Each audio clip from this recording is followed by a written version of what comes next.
Whether it's on the big screen with The Matrix or in books like Ready Player One, we've always had a slightly dangerous fascination with virtual reality. That idea of plugging your mind into another dimension, where you can be whoever you want and do the impossible, has always captured our imagination. But what if that digital refuge turned into a real battlefield, where losing a game means losing your life? That's exactly the chaotic world we dive into with today's anime, Yu-Gi-Oh! VRAINS. Forget the mystical Egyptian relics or duels on motorcycles. This time, it's hacker versus hacker, AIs with existential crises, and a protagonist who couldn't care less about fame. He's out for revenge. If I had to describe this show, I'd say it's like Mr. Robot meets Monster Cards, with a lot more neon and childhood trauma. So today on the channel, Yu-Gi-Oh! VRAINS, the anime that tried to prove that saving the internet is way harder and way cooler than it looks. 5 years ago, the digital world known as Cybersay turned into a living hell. A beast called Cracking Dragon shows up wreaking havoc, Godzilla-style, destroying everything under the orders of the Knights of Hanoi. A group of colorful AIs tries to escape but ends up trapped until the purple hero sacrifices himself, saves the gang, and ends up getting devoured by the dragon, leaving nothing behind but a digital eye. It looks like the tragic ending of a Pixar movie, but it's only the beginning. Cut to the present in Den City. We meet Yusaku, that quiet kid in the back of the class who definitely has secrets. He's approached by Shima, the classic overexcited nerd who can't stop talking about Link VRAINS, a virtual reality world like the Oasis from Ready Player One or Zuckerberg's metaverse, except it actually works. Shima tries to impress him with his new dual disc, but Yusaku shuts him down with his habit of listing 3 reasons for everything, absolutely crushing the poor guy's ego. But peace doesn't last long. Sol Technologies detects the signal of the missing AI, the leftover eye. Yusaku, who is actually an elite hacker, uses a clever trap in his friend Coulter's hot dog truck to capture the AI. The plan? Use the little guy as bait to lure the Hanoi. When the villains invade the server with their big dragon again, Yusaku decides to act. He drops his catchphrase, "Into the VRAINS," goes through a cybernetic Sailor Moon-style transformation, and becomes Playmaker.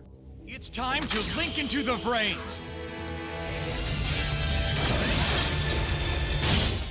Once in the virtual world, he saves the pop star Blue Angel and challenges the knight to a duel. The captured eye releases a purple data storm, and out of nowhere, Yusaku starts surfing the storm like he's the Silver Surfer. The game is on. Things just got radical. Speed duel. Yusaku and the masked villain are surfing on waves of purple data while playing cards. It's basically Fast and Furious mixed with Magic the Gathering. The AI, now trapped in Yusaku's dual disc, explains that the rules have changed. Smaller field, fewer cards, everything is faster. The villain wastes no time and summons Cracking Dragon with 3000 attack on the first turn. Yusaku responds with Cyber Sea Wizard, a type of card people thought was extinct, leaving everyone shocked. Burst Wizard! Cyber's type? I've never heard of that type of wizard. But the masked man activates a skill, a broken mechanic in this world that allows for legal cheating, and draws 2 extra cards. Yusaku takes a brutal hit and almost falls off his board, which would be game over in real life too. But he's saved by Blue Angel's Whip of Light. With low life points, the AI warns him that their only chance is storm access. Yusaku needs to dive into the heart of the digital tornado, where physics don't exist, to download a random new card. It's literally opening a loot box in the middle of a hurricane. He pulls it off, draws a new monster, and performs a link summon, bringing out Decode Talker.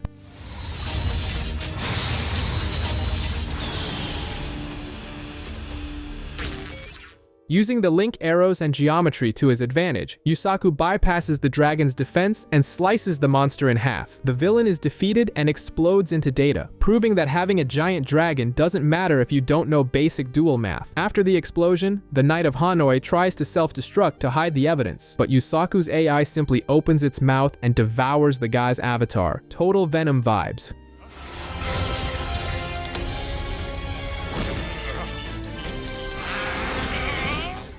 Playmaker becomes the city's hero, ignoring Blue Angel and the Gore, a celebrity duelist styled after The Rock, and logs out with cold indifference. The next day, Playmaker's fame is so huge that cheap cosplayers are already appearing on the server. In the hot dog truck HQ, Yusaku and Culture try to hack the AI's memory. Since they need to call the thing something, Yusaku, in a total lack of creativity, names him I. Meanwhile, Sol Technologies is in a panic. The head of security tries to bribe the Gore into hunting Playmaker, but the wrestler has honor honor and refuses to be a mercenary. While digging through Ai's data, Yusaku discovers an old video showing the leader of the villains, a guy named VRAINS. Things get tense when Ai glitches out and electrical systems start failing. Yusaku leaves the truck and sees a digital dragon flying over the city in the real world, with VRAINS staring him down. It looks like the villains know where they are. VRAINS, for his part, visits his comatose father in a secret room. Classic supervillain backstory stuff. Back at school, Yusaku realizes he left his dual disc at home, just as another knight starts terrorizing the virtual world. Great timing. I'm waiting for you. A popularity crisis has hit George Gore hard. He visits the orphanage expecting to be greeted like a king, but finds out the kids only care about Playmaker now. It's basically the scene from Toy Story, where Andy drops Woody. Hurt and with a bruised ego, Gore decides to make a deal with the devil, or rather, with Akira Zaizen at Sol Technologies. He disguises himself as a fake knight of Hanoi to lure Playmaker into a trap. Yusaku, who never backs down from a fight, takes the bait. When he arrives, Gore reveals the trick. He traps them both in a virtual cage. No one leaves until someone loses. You ain't going anywhere, Playmaker. Get the picture? You ain't skipping away from me.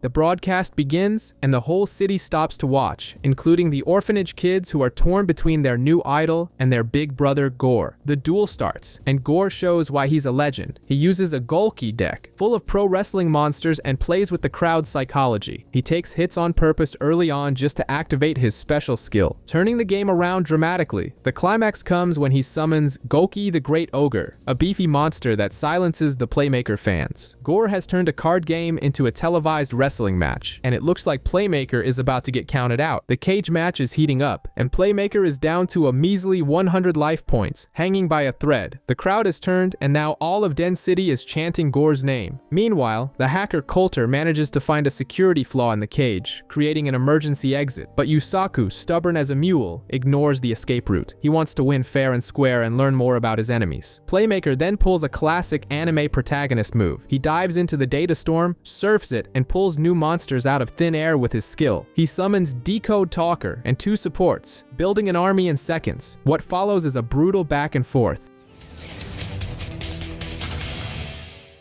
Gore and Playmaker get into an insane loop of destroying and reviving their ace monsters, like Rocky Balboa in the final round. Gore thinks Great Ogre is immortal, but Playmaker finds the weak spot and takes the giant down. The chant falls, but unlike the sore loser villains, Gore accepts defeat with a laugh, knowing he put on a hell of a show. In the real world, he returns to the orphanage thinking he'd be rejected, but the kids give him a standing ovation. He lost the belt, but he won back their respect. A happy ending, Disney style, but without the singing. I promise. Here you go. Sky Zaizen, the famous Blue Angel, is living through a classic teenage drama. She wins duels, she's a pop star, but her workaholic older brother, Atira, just wants her to quit this dangerous life. Basically, she wants attention, and he wants to lock her in a room. Meanwhile, Yusaku tries to be social, which is about as painful as watching The Office without pauses. He joins the school's duel club to investigate Sky and drags Shima, the annoying comic relief, along with him. Yusaku uses a fake deck and pretends to be a noob to avoid suspicion, while his AI almost blows their cover by blabbering non-stop. Things get serious when a guy named Spectre, a villain henchman who looks like he sells suspicious NFTs, approaches Sky and gives her a magic card to defeat Playmaker. Obviously, it's a trap.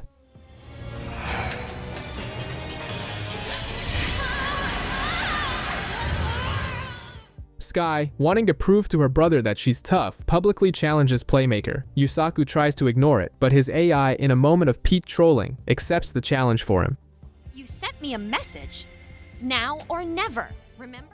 Yusaku rushes into the VRAINS and finds a Blue Angel powered up by the villain's virus. Trouble is in the air. The duel between Playmaker and Blue Angel starts with the tension of a reality show gone wrong. Akira watches with an "I told you so" face, while Playmaker notices her strategy is way too aggressive, smelling a Knights of Hanoi setup. Things get ugly when Blue Angel draws the mysterious card. My turn.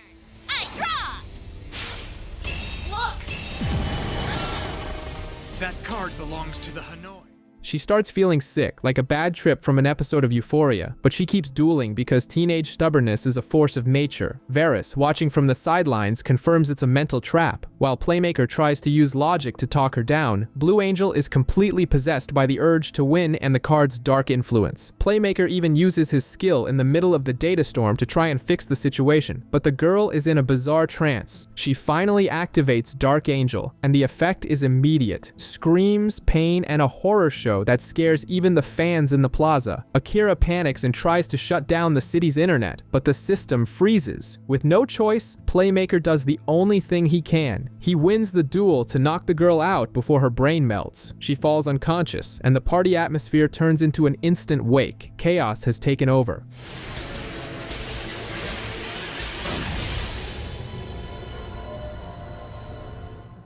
In the real world, Yusaku finds an unconscious Sky, and she's rushed to the hospital. Akira enters full-blown desperation mode, and to make things worse, his bosses at Sol Technologies think he's in league with the hackers and fire him. Without a badge and out of patience, Akira decides to go full Liam Neeson and take him. He hires Emma to hunt down Playmaker, whatever the cost. Meanwhile, a new Blue Angel appears in Link VRAINS, calling Playmaker out for a rematch. Coulter says it's a trap, I says it's a trap, but Yusaku is the protagonist, so he goes anyway. Once there, we find out it's an episode of Catfish. The fake Blue Angel is Ghost Gal in disguise, she traps Playmaker in a data snare, and then Akira shows up. Not to say thanks, but to torture our hero, demanding the cure for his sister.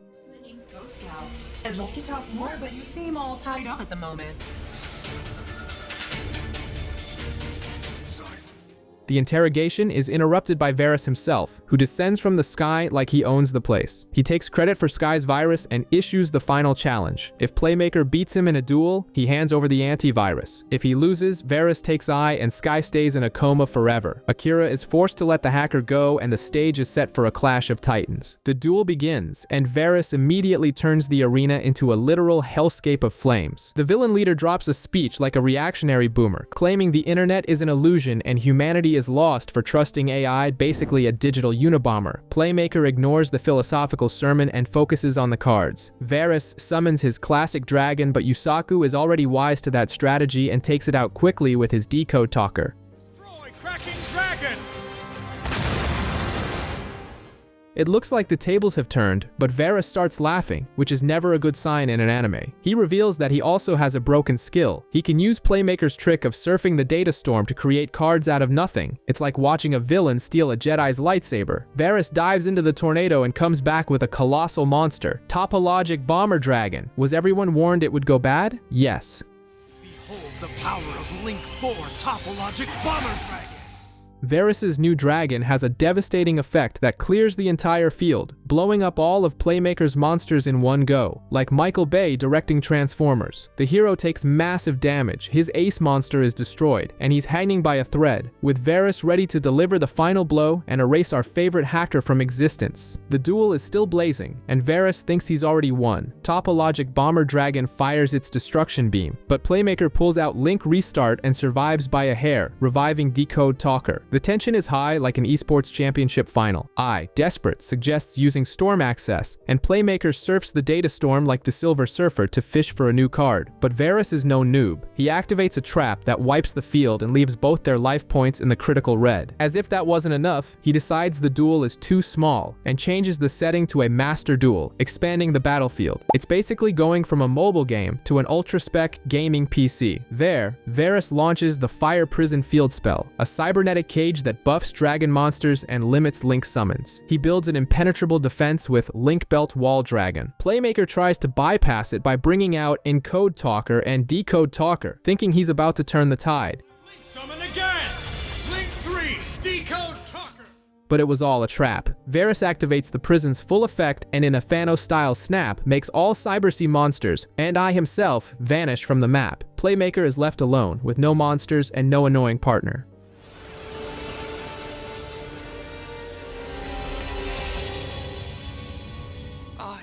While I wakes up floating in the middle of a digital nowhere, Ghost Gal proves that firewalls are merely suggestions to her. She hacks the data storm and enters the duel zone to watch from the front row. Inside, VRAINS drops a philosophical bombshell. The Ignis aren't ordinary AIs. They have free will. Basically, he's terrified of creating a real-life Skynet. The duel resumes, and VRAINS summons his secret weapon, Borrello Dragon, a monster with a Gears of War design and absurd firepower. He attacks relentlessly, leaving Playmaker with a mere 600 life points.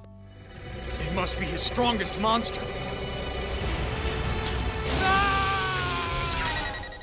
The hero, nearly knocked out, gives himself a motivational internal speech about the 3 reasons to keep fighting. He feels a connection to the network and manages to summon Firewall Dragon. This monster's presence shatters Varys' prison and brings Ide back into the game. But the joy is short-lived. Varys uses Borreload's broken effect to take control of Firewall Dragon. It's the ultimate betrayal. He attacks Playmaker using the hero's own ace. Luckily, Playmaker has a card up his sleeve that destroys everything and lets him bring his monsters back. Now he has Firewall and Encode Talker, but Varys still has that tank of a dragon on the other side. It's all or nothing now. Playmaker uses Battle Buffer to try and neutralize Varys' monsters, but the villain has an answer for everything. Varys destroys Encode Talker and leaves Playmaker with 400 life points. The situation is worse than trying to platinum Dark Souls without taking damage. But then comes the bombshell revelation. Playmaker reveals he is a victim of the incident from 10 years ago, the Lost Incident. He's basically the Winter Soldier of hackers, seeking revenge against the Knights of Hanoi.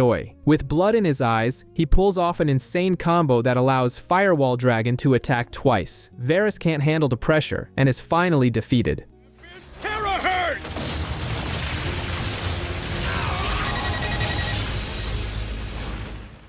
I, seizing the chance, bites Varys' data arm like a zombie from The Walking Dead and steals a ton of information. The villain flees, but leaves behind the virus removal program. Playmaker rushes to save Blue Angel and uses the program on her. The antivirus. Here we go.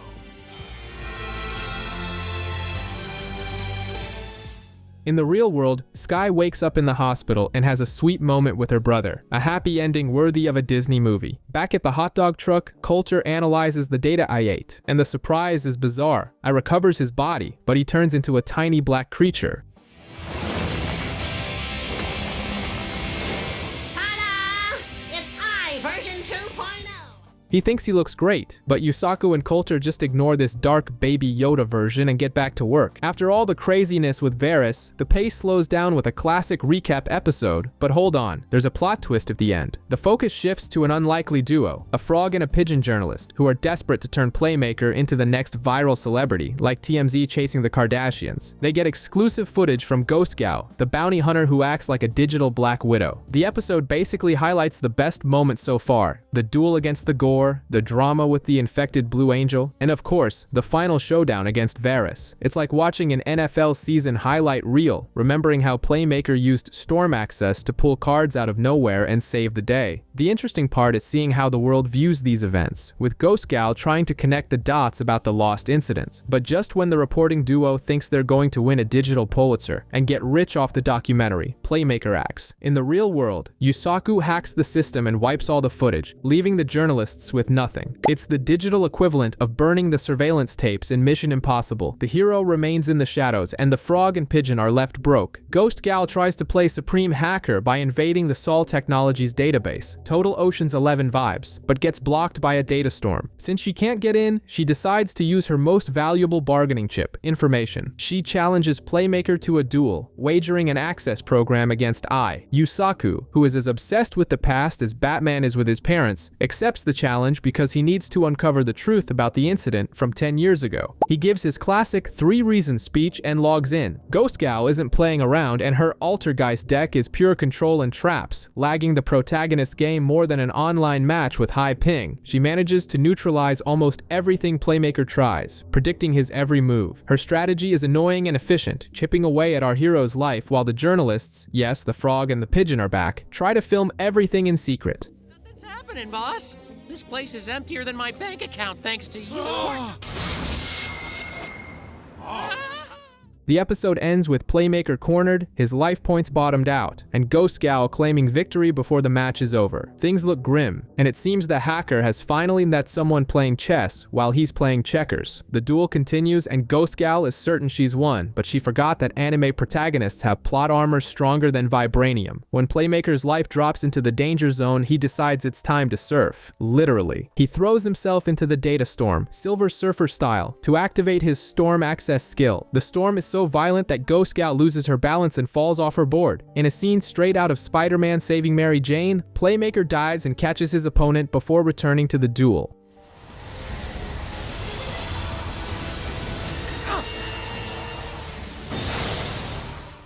He comes back with a new monster, Excode Talker, which basically renders the opponent's field zones useless. With a devastating combo, he flips the script and zeroes out her life points. In the end, Ghost Gal keeps her promise and hands over the backdoor program for the Sol Technologies database, admitting defeat with class. As for the poor journalists, the frog, and the pigeon, when they check the recording of Playmaker's historic defeat, they find that Ghost Gal deleted everything and left a heart emoji in its place. Once again, Playmaker remains a mystery, and the reporting duo remains the Team Rocket of journalism. So I erased your memory card. Toodles. Yusaku notices that Sky has vanished, both from school and the virtual world. The deduction is obvious. Her overprotective brother has locked her in the house. While Sky is stuck in her room in a state of existential boredom, Yusaku decides it's time to breach the Sol Technologies database. Of course, this involves navigating a virtual labyrinth full of traps, because no security system in anime can just be a normal firewall. On the other side, we meet Kitamura, the new security chief who has the classic vibe of an incompetent corporate villain dreaming of a promotion. He releases two security bots, green and red, to hunt Playmaker. Our hero enters the maze with Coulter's help, using Spherical Rebos, like Mario mushrooms to dodge obstacles, but things get tight when the signal drops and the bots corner Playmaker in a Fast and Furious style chase. Just as Playmaker is about to be turned into digital mush by the red bot, Blue Angel appears out of nowhere, saving the day like Wonder Woman. She's ticked off about being left out and decides to take her anger out on Kitamura's robots. Now we have a tag team battle about to start, with Kitamura watching and panicking in his office chair. Chaos has broken out with 2 battles happening at once. Blue Angel takes charge of thumping the red bot while Playmaker deals with green. Kitamura keeps monitoring the screens and firing random employees every 5 minutes, looking like J. Jonah Jameson on a bad day, accusing Akira Zaizen of sabotage. And he's not wrong, because while the brawl is going down, Akira and Ghost Gal are stealthily infiltrating toward the data core. Blue Angel shows she's not messing around. She uses the robot's own tactics against it, turning the tables with her trick star monsters and leaving Kitamura jaw-dropped. Meanwhile, Playmaker has to dive into the data storm for that classic loot box moment and pulls out a new monster, Vector Scare Archfiend. With this reinforcement, he sends the green bot to the virtual scrapyard. Destruction! With the security defeated, Playmaker finally reaches the system core, but the surprise isn't an unbreakable firewall. It's Akira Zaizen waiting for him, standing there like a final RPG boss. Sky's brother isn't there to help, and the vibe of this weird family reunion gets very heavy. The confrontation between Playmaker and Akira turns into an intense debate over who has the right to access the data of the past. Akira gives a tragic origin story, explaining that he and Sky are orphans who had to survive on their own. He argues that he only wants to protect his sister, and that Playmaker should just let it go. But our protagonist, stubborn and focused on revenge, basically replies, "Cool story, bro. Now move." Since dialogue never solves anything in this universe, they start the duel. Akira uses a Tindangle deck focused on flip effects, an old school and annoying strategy used to stall the game. He summons Tindangle Hound, which is practically the Cerberus of the cyber underworld, lowering the attack of all of Playmaker's linked monsters. I panics, complaining at every turn, while Playmaker sees his faithful Decode Talker neutralized. That's all yip and yeah. Decode Talker still has higher attack points by 1,000 for every monster it's linked to. Akira dominates the field with an impenetrable defense, thinking he's already won, but Playmaker decides to stop playing around. Ignoring Akira's warnings to stop Link summoning, he opens the circuit again and brings out the heavy artillery, the Link 4 Firewall Dragon. The tables have turned and now it's a clash of titans. Link 3 Encode Talker in the Link Arrows!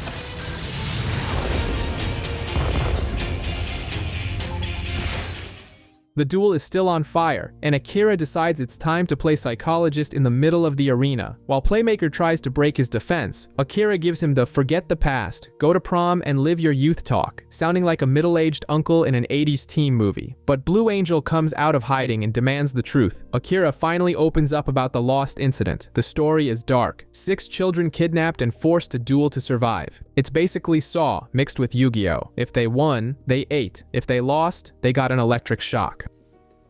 And duel. You lose.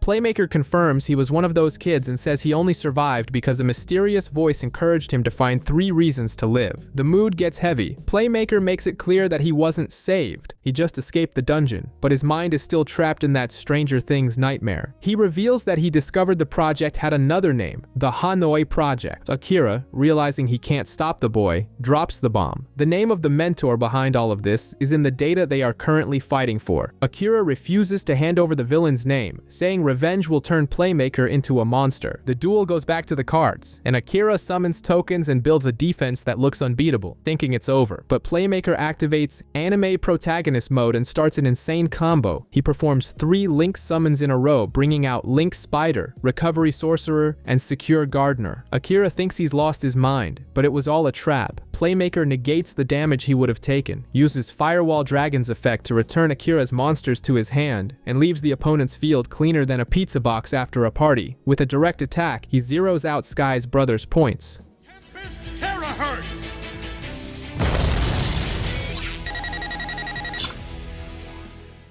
With victory secured, our talkative Tamagotchi, devours the Soltech database like Pac-Man. Back in the real world, the team analyzes the files and discovers the identity of the mastermind, Dr. Kogami. The problem? The file says he died 7 years ago. But the scene cuts to the internet sewer, where we see that Dr. Kogami is very much alive, looking like a Star Wars villain on life support, planning the end of the digital world alongside VRAINS. After the absurd tension and bombshell revelations, we get a classic TV breather moment. While Yusaku and Coulter try to process that the supposedly dead villain is more active than ever, I gets bored at home. To pass the time, the AI decides to brag to Robopi, the cleaning robot. I gives a totally biased recap of recent events, narrating the duels against Ghost Gal and Kitamura as if he were the grand hero of the story. He exaggerates his own importance and twists the facts to look cooler, like that one friend who always makes the fish they caught sound bigger. It's basically a best of episode, reminding us how we got here. The data kidnapping, Playmaker's victories,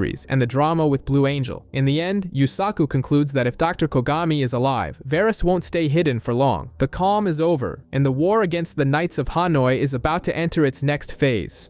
Time for humanity to fight for its very existence. The mood in Link VRAINS suddenly gets heavy with a solar eclipse that looks like a giant glitch in the Matrix, making monsters and buildings vanish into space. Meanwhile, in real life, Yusaku ignores his weird dreams to focus on the new rumor in town, the deleted. Basically, talented gamers are having their consciousnesses deleted and ending up as vegetables in hospitals, like a 1950s alien invasion movie. Investigating with his usual true detective vibe, Yusaku and Coulter realize the targets are elite duelists. It doesn't take long for their classmate McKendrick to get targeted. The kid is cornered virtually by a knight of Hanoi named Dr. Genome. The Gore tries to save the day both physically and virtually, but he arrives too late, and McKendrick ends up infected. Revolted and feeling the guilt, Gore decides to act. Later, we see Playmaker and VRAINS laying the smackdown on everyone. But wait, something's wrong. When Dr. Genome appears to confront the hero, the mask falls, literally, in a Scooby-Doo villain reveal style. It wasn't Playmaker, but Gore using the protagonist's skin to lure the villains out. Me, but since I tricked you into coming here, it looks like I'm the one who got you. He challenges the mad scientist, wagering Playmaker's true identity on the table. The show is about to begin. The duel starts, and Gore decides it's time for a radical rebrand. He summons Gulky Thunder Ogre, puts on a sinister mask, and declares himself Grim Gore. It's a classic WWE heel turn, where the good guy turns bad to win at any cost. The crowd is confused, but Gore swears he's abandoned his old style to become more aggressive. On the other side, Dr. Genome couldn't care less about the theater. Like a truly arrogant scientist, he tells it like it is. Changing your clothes doesn't change your DNA. He accuses Gore of being the exact same person, just with new accessories. It's the old story of putting a spoiler on a junker and thinking it's a Ferrari. While Gore tries to prove he's evolved by using brute force, Dr. Genome uses his Helix monsters to counter everything. He analyzes Gore's playstyle and predicts every move, proving that under the mask, the fighting style remains predictable. Grim Gore takes a tactical beating and is on the verge of being deleted too, proving that maybe the villain cosplay wasn't the brightest idea after all. The Gore is on his last legs, and Dr. Genome is already launching into one of those tedious villain monologues about genetic immortality. But then comes the twist. The real Playmaker appears, not to fight, but to hover on the sidelines and deliver some motivational trash talk. He acts like a grumpy head coach on the touchline, taunting the Gore to prove he can truly evolve. This lights a fire under the big man. Realizing the mask was a mistake, the Gore rips off his disguise and returns to being the hero of the people. He summons Golki, the Master Ogre, effectively shutting down Genome's nerd tier strategy and finishing the scientist off with some good old-fashioned brawling. For Goki, the Master Ogre!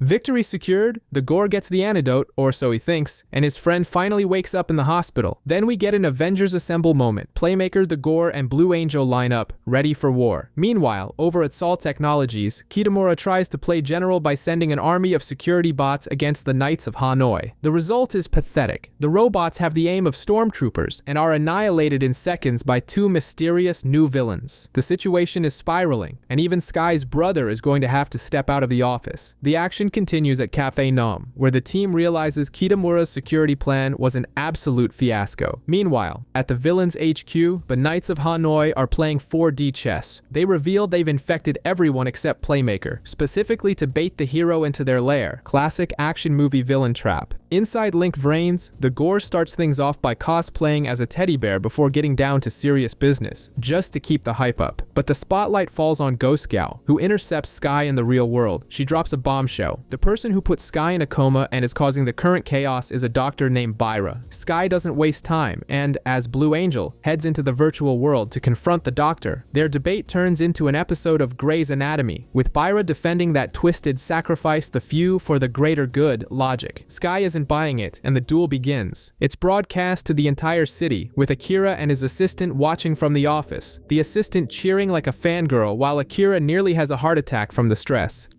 Hey all, I'm back!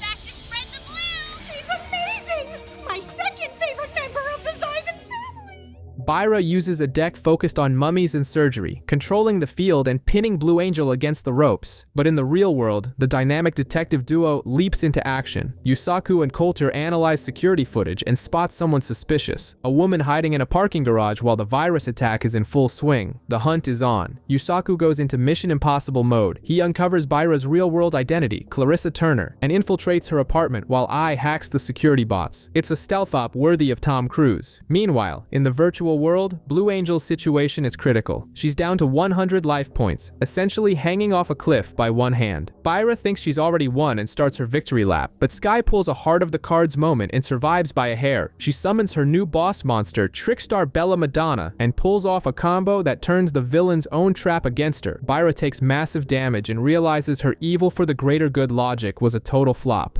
Accepting defeat and remembering her Hippocratic oath, Byra releases the cure. It's a miraculous moment straight out of a Disney finale. Everyone wakes up from their comas, hospitals empty out, and the city returns to normal. But the redeemed villain's joy is short-lived. Varys appears on screen, gives her a toxic boss lecture, and deletes her before Yusaku can get to her in the real world. At least Akira can finally breathe a sigh of relief and smile at his sister's victory. With the medical crisis resolved, Shima decides it's his time to shine. Jealous of Playmaker's fame, he decides to become a hero himself. Through pure luck and a system bug, he acquires the Cyberse Wizard card and thinks it's a divine gift from Playmaker for him to be the new Robin. Spoiler, it wasn't. He logs in as Brave Battler, an avatar that looks like a budget superhero, and challenges a low-level Knight of Hanoi grunt. The duel is pure slapstick. Both start with terrible hands, looking like two stormtroopers trying to hit the same target. But through an absurd stroke of luck with the card Hand Destruction, Shima wins. Even if your monster's in defense mode, game over! The fame goes to his head faster than likes on a Kardashian post. The problem is, the villains aren't laughing. Faust, one of the remaining generals, kidnaps the real Shima and straps him to an electric chair that looks straight out of a Saw movie. He forces Shima to log back in to serve as bait for Playmaker. Yusaku and Coulter have to race against the clock. Ai even transforms into a drone to scan the city, proving he's useful for something other than complaining. Now Playmaker has to save the fake hero before he gets fried. Brave Battler is about to become a statistic at the hands of Faust, but Playmaker flies in at the last second like Superman saving a cat from a tree. However, our hero isn't just there to save the day. The first thing he does is demand the Cybersea Wizard card back like a debt collector. Shima hands it over, says thanks, and Playmaker lays out the truth. The villain only planted that card on an amateur to lure the protagonist out. The fight turns into a speed duel, and Faust plays Motor Worms, a deck that looks like it crawled out of a giant insect nightmare.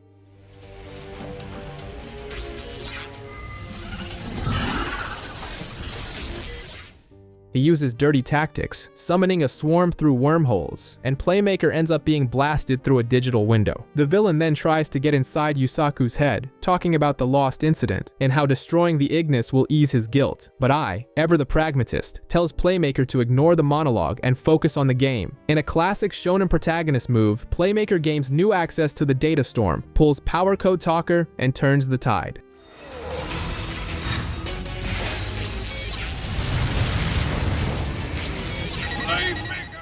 Before disappearing, Faust tries to drop one last verbal bombshell about the Ignis, but I make sure Playmaker doesn't hear a word of it. In the real world, Yusaku rescues Shima, who still thinks he's the greatest, but the ending is tense. We see the real Varus has invaded Baira's apartment, and, via a hidden camera, has seen Yusaku's face while he was saving Shima. The Joker now knows who Batman is.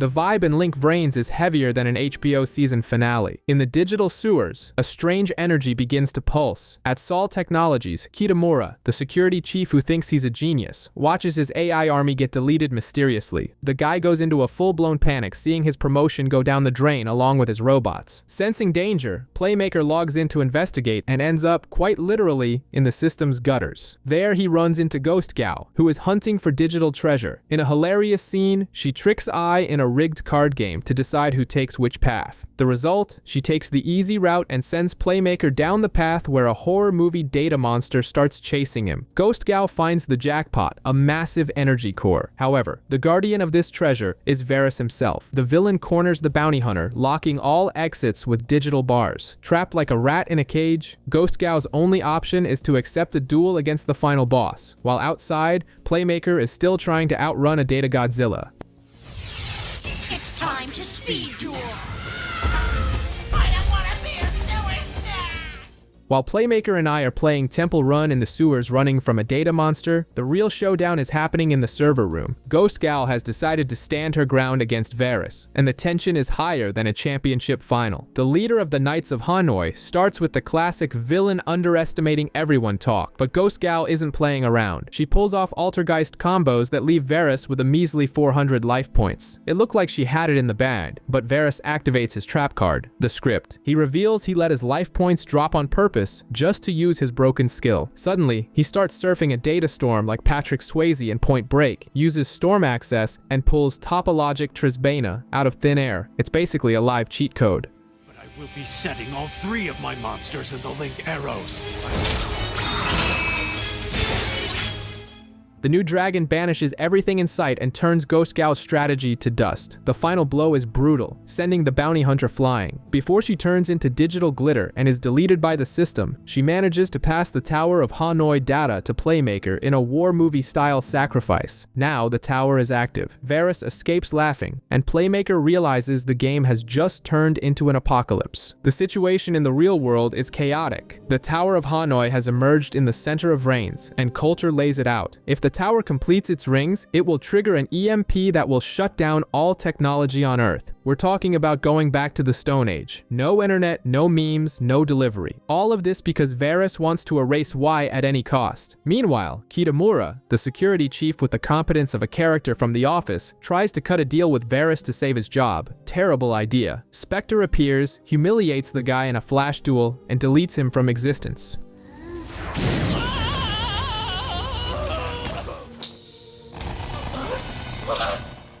Frog and Pigeon film the whole thing, proving that gonzo journalism is made of fear and running for your life. With a 24-style ticking clock, Playmaker, Blue Angel, and the Gore meet up to save the day. And what do they decide? The worst horror movie strategy? Let's split up. The Gore goes one way, Playmaker another, and Blue Angel runs straight into Spectre. The pale-faced villain drops the scariest line possible: "I'm your #1 fan." The vibe shifts instantly to misery, with Spectre showing he knows way too much about the girl's traumatic personal life. The duel between Blue Angel and Spectre begins, and it's basically a pop idol versus a killer tree. Spectre uses a plant deck that seems harmless, but the guy is a master of mind games. He starts reciting passages from Sky's favorite book, analyzing her loneliness with the precision of an evil psychologist. It's maximum level uncomfortable. Meanwhile, in the city center, Playmaker has to play the hero and save a kid who was cosplaying as him and was nearly crushed by digital debris. After giving him the stay home kid lecture, he gets back to the mission. Back at the psychological duel, Spectre reveals he is the villain of Blue Angel's story. He doesn't just negate her plays with his Sun Avalon plants, he steals her ace monster, Holly Angel. The guy distorts her love for her brother and her fans, using it as a weapon. Blue Angel tries to fight back, but facing a stalker who controls your own cards while narrating your childhood traumas is a nightmare she wasn't ready to face alone. The split-up strategy is already taking its toll. Sky tries to counter with an aggressive combo using Trickstar Reincarnation, planning to make Spectre draw cards until his life points hit 0. It's a risky all-or-nothing strategy, but Spectre pulls a trap card that completely negates the plan and heals him, basically saying, "Not today." The cruelty doesn't stop at the duel. Spectre takes the Blue Angel book, the one that inspired Sky to be who she is, and sets it on fire right then and there. It's a brutal symbolic moment, like a Disney villain killing the hero's hope in the first act.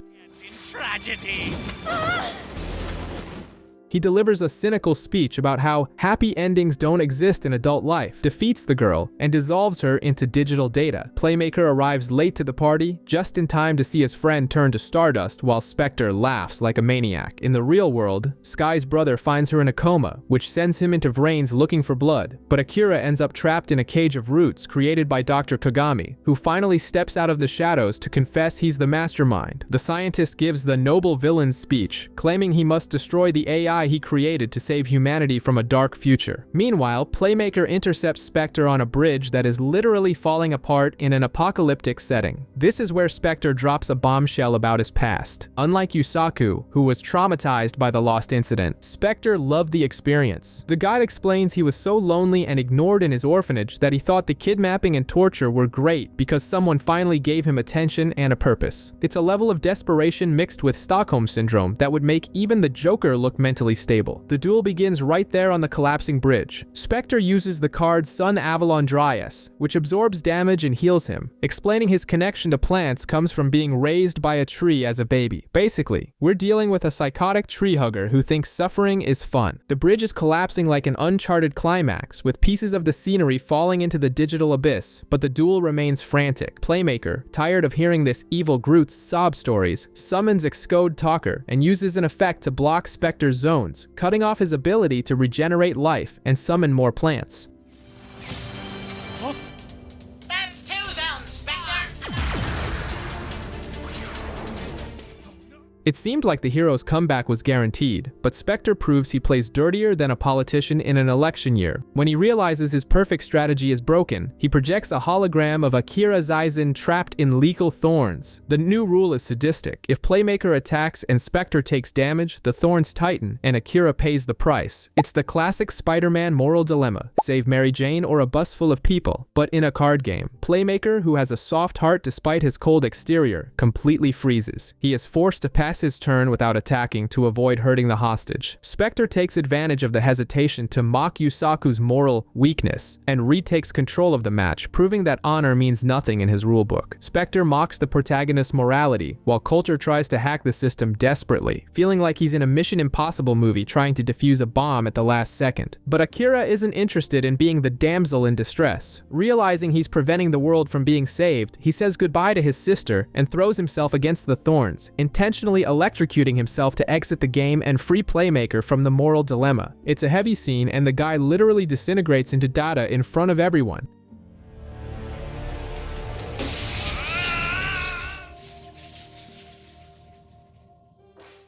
Spectre, of course, finds it funny and calls it useless. This triggers Playmaker's Berserk mode. With blood in his eyes, or data, he uses the graveyard effect of the card Link Atrocity to drain the attack from the villain's Plant Dragon. Playmaker steamrolls Spectre without mercy, winning the duel with a devastating blow. Go closing chaos!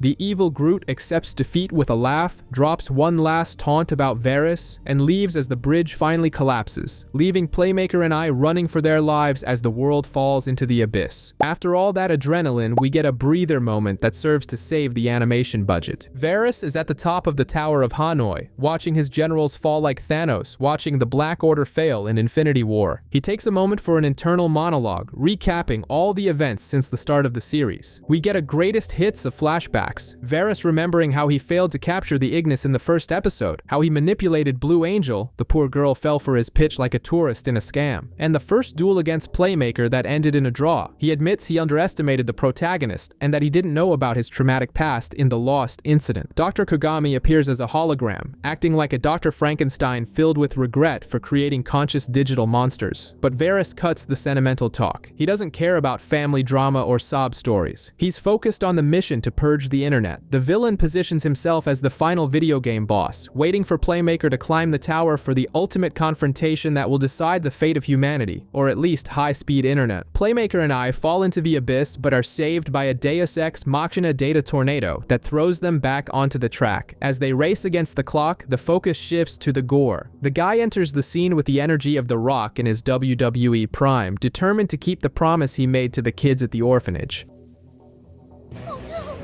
It's okay. All right, I made it to the tower.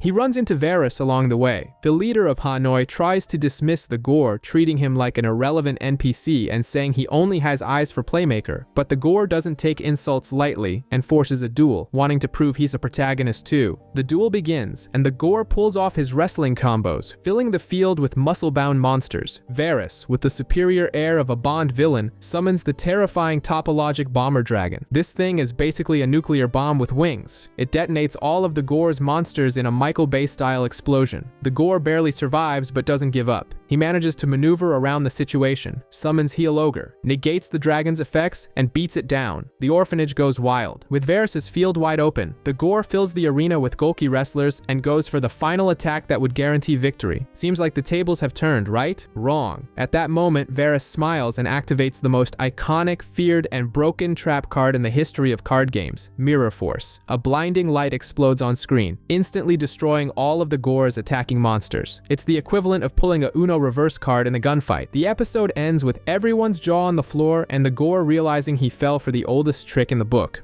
This is the card I was talking about! Every single one.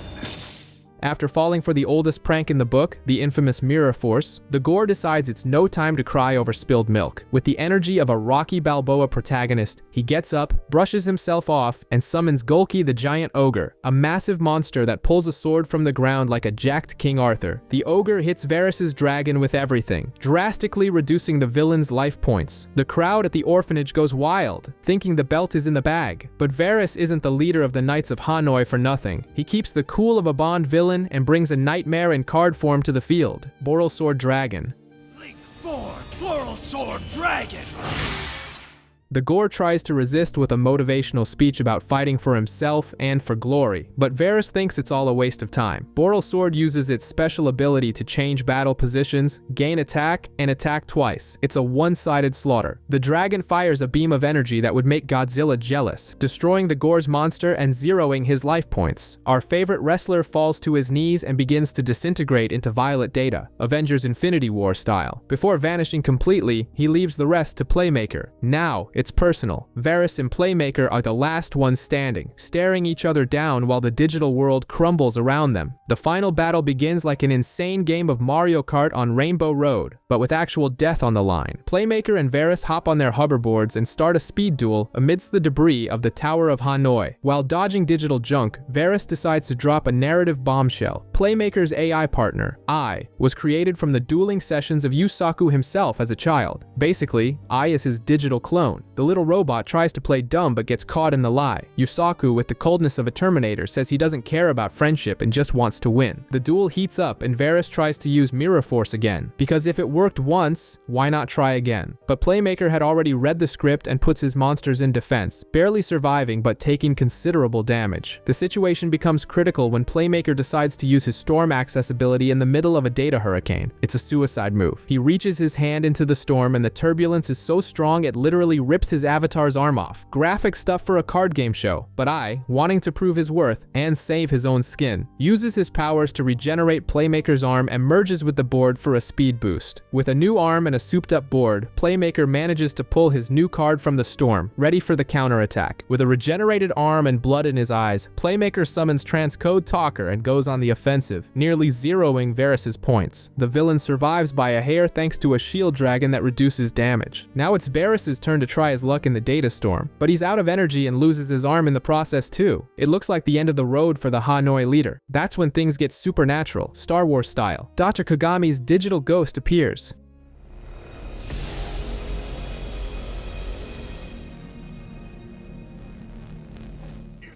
He apologizes for being a terrible father, but says he must save the world, by destroying it of course. Kagami sacrifices the rest of his existence to heal Varys' arm and open the Stardust Road, a golden path within the storm. Varys surfs this VIP lane, grabs the terrifying topologic Dumbler Dragon, and returns to the field. However, Varys receives a medical alert on his dashboard. His father is dying in the real world. Realizing he doesn't have time for a long duel, Varys hits the nuclear button. He uses the new dragon's effect to destroy both players' hands and deal equal damage. It's a kamikaze move. An explosion consumes the field, throwing both of them off their boards and zeroing both their life points simultaneously.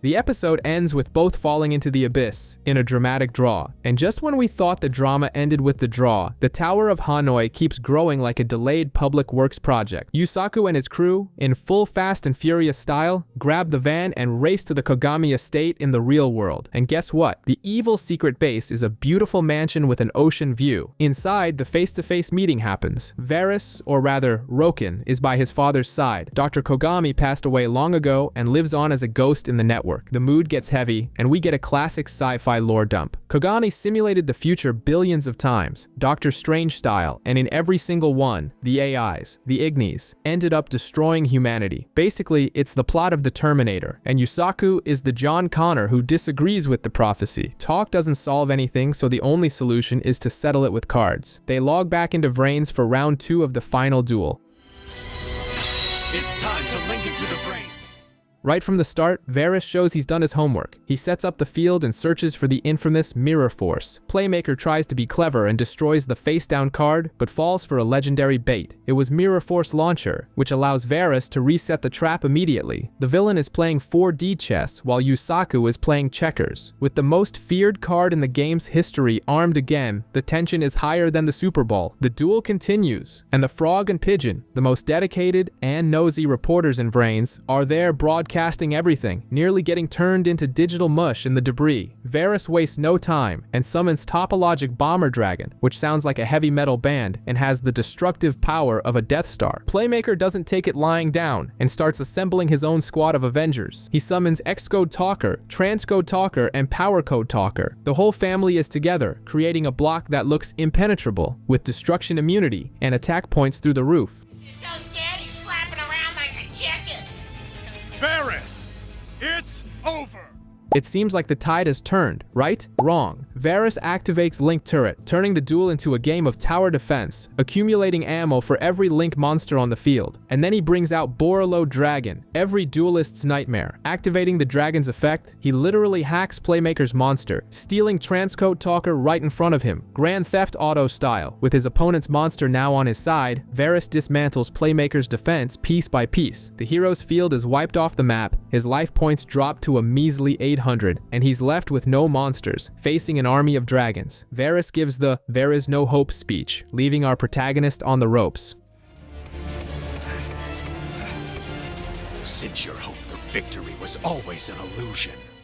If you thought Varys had already gone all out, buckle up. The guy enters creative mode and starts summoning dragon after dragon like there's no tomorrow. He brings out Borrelguard, Borrelsword, and to close the coffin, Topologic Gumbler Dragon. With that, he completes the legendary Extra Link. In layman's terms, he has dominated the entire board and locked the door. It's the equivalent of Thanos gathering all the Infinity Stones. Varys' new dragon destroys Playmaker's hand and deals massive damage. Yusaku survives by a miracle, or plot armor, staying in with a ridiculous 50 life points thanks to an emergency trap called Drop Frame Wedge, which prevents attacks for a few turns. It's literally the only thing holding back defeat. While Yusaku is on the ground, nearly fainting, Ai delivers a motivational speech worthy of a sports movie, talking about the Cybersay being a digital paradise and how he wants to go home. Yusaku, channeling his inner Rocky Balboa, stands up. And the scariest part, he's smiling. You're not smiling? Don't be so surprised. Playmaker knows the situation is impossible, but that's where he shines. He uses the time bought by the trap to set up a last-minute defense with Secure Gardna, blocking Varys' effects. The protection trap breaks, the digital rain falls, and the two face off for the final blow. On one side, an army of overpowered dragons. On the other, a hacker with 50 life points and a whole lot of audacity. Varys thinks he's already won, and has that villainous smirk of someone who knows the script is on his side. But Playmaker is living on 50 life points and a dream. The duel turns into a battle of no you, with Varys trying to blow everything up with his dragons, and Yusaku defending himself with graveyard cards and tokens that seem never-ending. Varys even tries to predict the future using Dumbler Dragon to destroy Yusaku's hand, but our favorite hacker pulls out the classic speech about friendship and connected hearts, even though he's the most anti-social guy on the server. Yusaku then decides two can play that game and sets up his own extra link. It's literally a Uno reverse card to Varys' face. Powering through all the negates, he summons a Decode Talker on digital steroids, reaching a ridiculous 9,200 attack points. It's over 9,000. He slices Varys' dragon in half, zeroes his rival's life, and finally, the Tower of Hanoi stops functioning.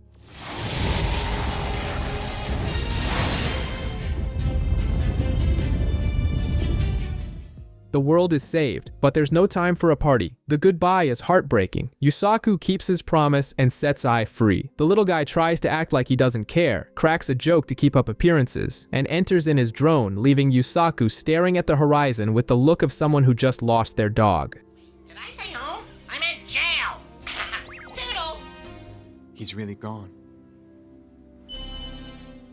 The protagonist returns to the real world, but we all know that without Ai, Link VRAINS is going to get boring real fast. Ai returns home all smug, expecting a hero's welcome in the Cybersea world, but instead finds a scene straight out of a post-apocalyptic Fallout wasteland. Everything is destroyed, the place is deserted, and the only soul left is a stray Link Kuriboh crying in the rubble. Serious depression kicks in. Cut to 3 months later. The server has rebooted. Everything is bright and flashy again, but Playmaker is now the talk of the town. Specifically, there's a massive bounty on his head. The top brass at Sol Technologies are furious and force Akira Zaizen to assemble a suicide squad of bounty hunters, including the Gore, who has sold his soul to the system and gone full corporate. Meanwhile, in the real world, things take a turn for the horror movie macabre. A specter emerges from a hospital TV and sucks the soul out of Jin, Coulter's brother, Dementor style.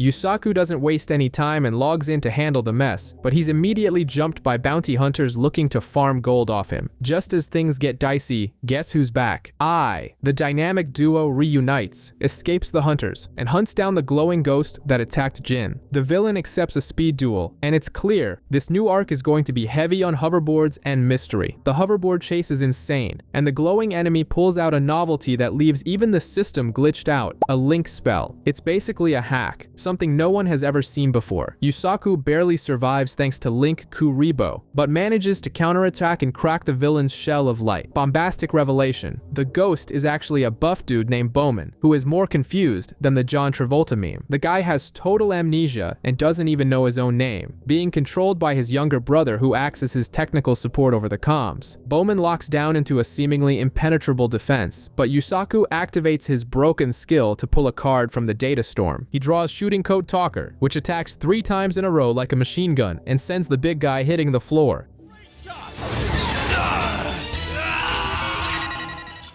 I tries to play Pac-Man and eat Bowman's data to recover his memories, but he ends up with a nasty case of indigestion. Turns out they put a spicy antivirus in the guy. Bowman's brother flees with him, and just as two generic goons show up to corner Yusaku, a new player enters the area. A hot-headed guy clad in fire called Soulburner steps in, ready to turn the minions into BBQ. Player 3 has entered the game. The action starts at full throttle with Soulburner facing off against two generic lackeys, Bit and Boot. Instead of fighting fair, the guys decide to pull a Dragon Ball or Steven Universe fusion. They combine physically and digitally to become Bit Boot, a glitched out two-toned avatar.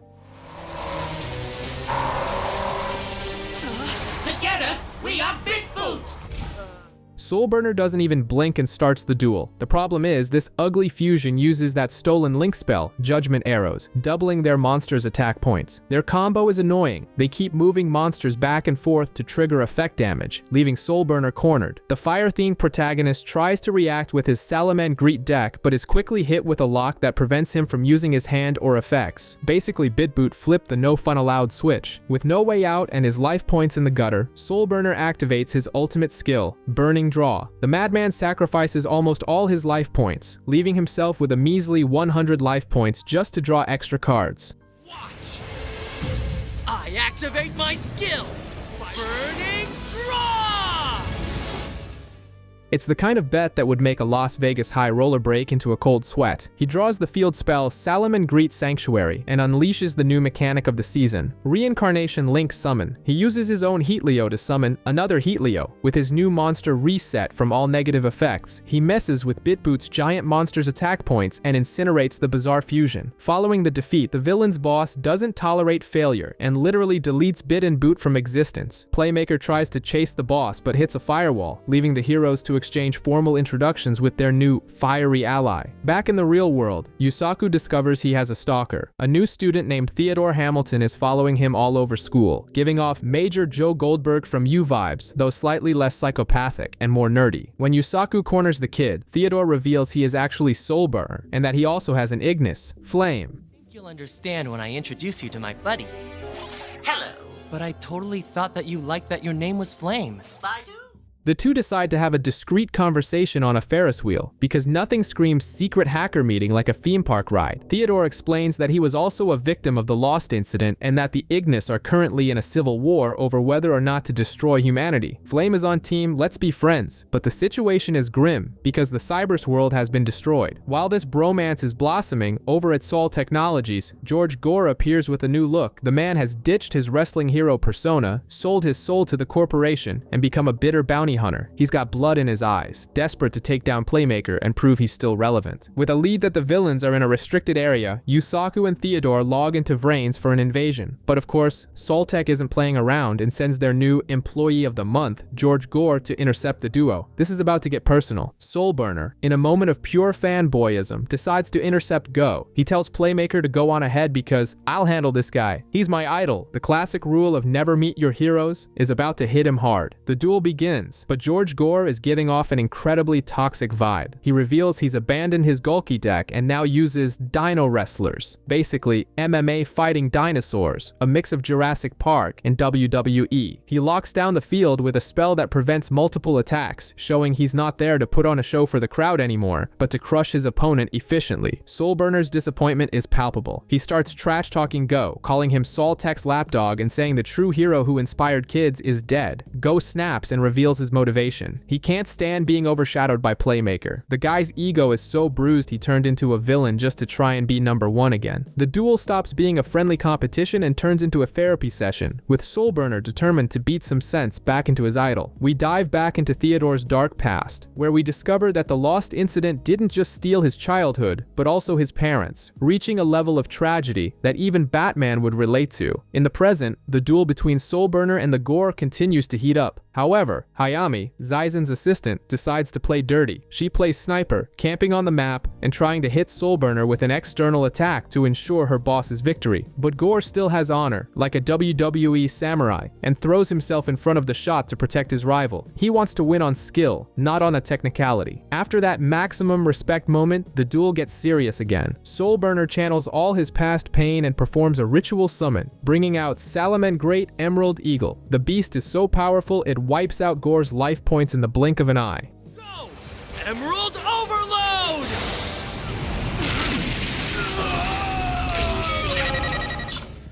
The former champ doesn't take the loss well, drops a frustrated villain monologue, and logs out without even shaking Soulburner's hand. Typical salty ranked player behavior. Meanwhile, Playmaker and I head deeper into the restricted area, thinking it's going to be a walk in the park. Suddenly, the Shepherd appears, the bounty hunter with the bionic arm, blasting lasers at them like the Terminator on a bad day. The chase in VRAINS has turned into a high-budget action movie. The Shepherd is hot on Playmaker's trail, and the guy isn't playing around. He pulls the classic, "I'll count to 3, but fires on 2, proving he doesn't follow cartoon villain rules. Meanwhile, Ghost Gal and Sky, now rebranded as Blue Gal with a new skin, go full Metal Gear Solid using active camo to slip past security. A flashback shows that Shepard has been tough as nails for a long time. He once saved Ghost Gal and Zyzen from a hacker bomb, but with the grace of a runaway truck. The guy is efficient, but has zero charisma. Back in the present, Shepard corners Playmaker and forces a speed duel. The hunter analyzes the protagonist's deck better than a Wall Street analyst and uses heavy psychological tactics. He makes his AI lie about part effects, tricking I who falls for it hook, line, and sinker. Shepard makes one thing clear: he hates AIs and doesn't trust anything digital. Playmaker is going to have to sweat for this one because the enemy's drone deck is blocking everything. The duel is totally one-sided, with Shepard beating Playmaker senseless. While the protagonist tries to survive on scraps of life points, we learn the origin of the hunter's hatred for AIs, and honestly it's justified. In the past, an autonomous car, basically a possessed Tesla, glitched out and caused a bizarre accident. His mother was paralyzed and he lost his right arm. It's an iRobot style nightmare that would traumatize anyone. How do you stop this thing?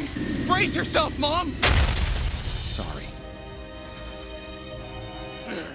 In the duel, Shepard locks down all of Playmaker's Link summons. It looks like the end of the line, but Yusaku always has a card up his sleeve, literally. He uses Storm Access in the middle of the data storm and pulls out a brand new mechanic, Fusion Summon. He combines his monsters to bring out Cyber's Clock Dragon. The card has an absurd effect that boosts its attack based on the number of cards sent to the graveyard. The dragon arrives with a modest 7,500 attack, a power level that would make Godzilla cry for uncle. Shepard, who is busy gloating, is vaporized in a beautiful OTK, one-turn kill. Playmaker wins, but the hunter makes it clear this is far from over.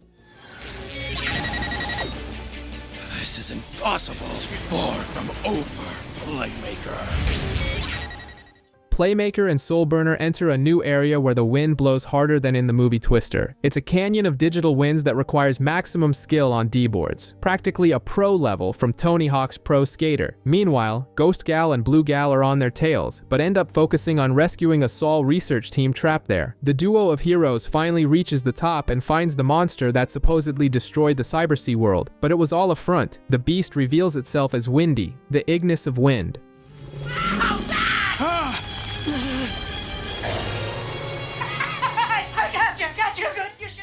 The guy is arrogant, has built himself a floating city, and makes it clear he hates humans, looking at Playmaker with the contempt a cat has for its owner. Windy makes a mafia boss style offer. If they want to pass and find Bowman, they need to get rid of the girls who are snooping around. Soulburner decides to take the hit. He stays behind to intercept Blue Gal, allowing Playmaker to press forward. The atmosphere heats up, and the confrontation between the fire user and the Sol idol begins with sharp dialogue before the first card is even drawn. Before the battle truly begins, there's a D-board race in the style of Mario Kart to decide who goes first. Blue Gal, desperate to prove her worth to her brother, wins the race and starts her combos immediately. Her strategy is cruel, constant effect damage. She slowly burns through Soulburner's life points in a slow-motion torture. Soulburner is on fire, not in the good way, losing life like water. Blue Gal summons a bubblegum pop musical fusion and thinks the game is won. But our fire duelist draws Fusion of Fire. The effect is insane. He uses Blue Gal's own monster as fusion material. It's that classic anime turnabout moment that makes you jump off the couch. He brings out Salamangreat Violet Chimera, which hits harder than a freight train. The attack is a devastating OTK. Blue Gal is sent flying, and Soulburner, in a moment of chivalry, forces her to log out to prevent severe mental damage.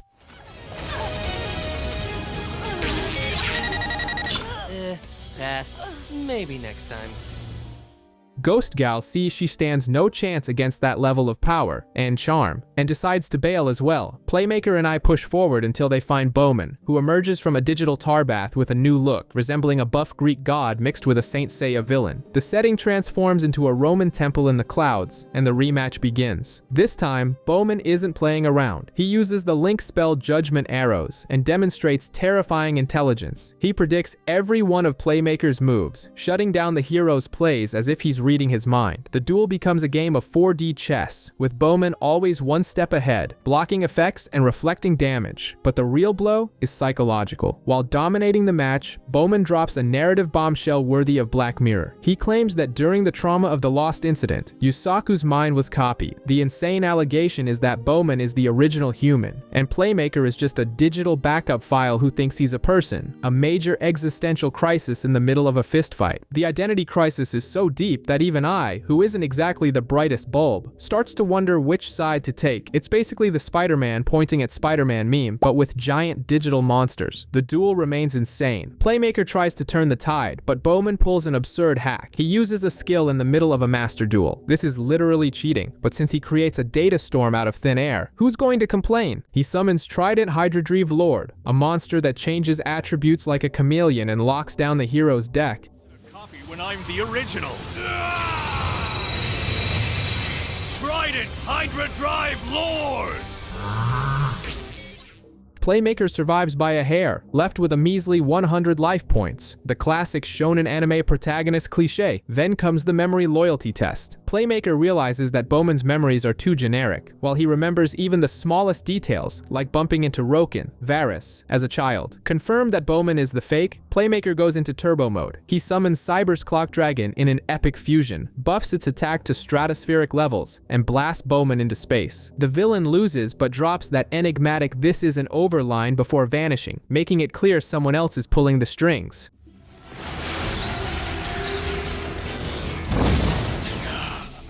No, this can't be. He beat me. We cut to a maximum security prison in the middle of the ocean, styled after The Rock or Face Off. But the intruder isn't Nicolas Cage. It's the Knights of Hanoi. Varys' old gang is back, operating in the shadows like a cybernetic suicide squad. They rescue a hacker prisoner and hold a strategic meeting that feels like a season recap. The group analyzes everyone: Bowman, the bounty hunter Shepard, and of course, Soulburner. Varys, with that evil genius turned anti-hero pose, deduces that the Ignis are building a new digital world in a restricted area. They decide they need to stop Playmaker and the Ignis because, in their view, evolving AI will lead to disaster. Meanwhile, in the real world, Yusaku and I see on the news that the Knights have escaped. The heat is on because now we have 3 factions at war. To help out, Coulter shows that he's upgraded his hot dog truck and installed a second login booth for Soulburner. It's a base of operations upgrade preparing the heroes for the coming storm. Blue Angel, now Blue Gal, and Ghost Gal decide to investigate a rumor that Playmaker's best friend is hanging around in the game. They find a guy called Brave Battler, who is actually Shima, Yusaku's irrelevant classmate who plays worse than a 5-year-old. The guy thinks he's hot stuff but can barely read card effects. Ghost Gal challenges Shima to test if he's legit. The result is embarrassing. He messes up pronunciations, wastes resources, and gets humiliated without Ghost Gal even breaking a sweat. It's obvious the guy is a clueless imposter, and the girls almost feel bad for him. At least it served as some comic relief. But the comedy ends quickly. A mysterious portal opens in an area of VRAINS under construction. Playmaker and Soulburner go to investigate, thinking it's Bowman, but it's a trap set by the Shepherd. The bounty hunter activates a wind device to suck Playmaker in. In a heroic move, Soulburner pushes his friend out of the way and gets sucked into the portal instead. The episode ends on a tense note, with Soulburner trapped and suffering through traumatic flashbacks.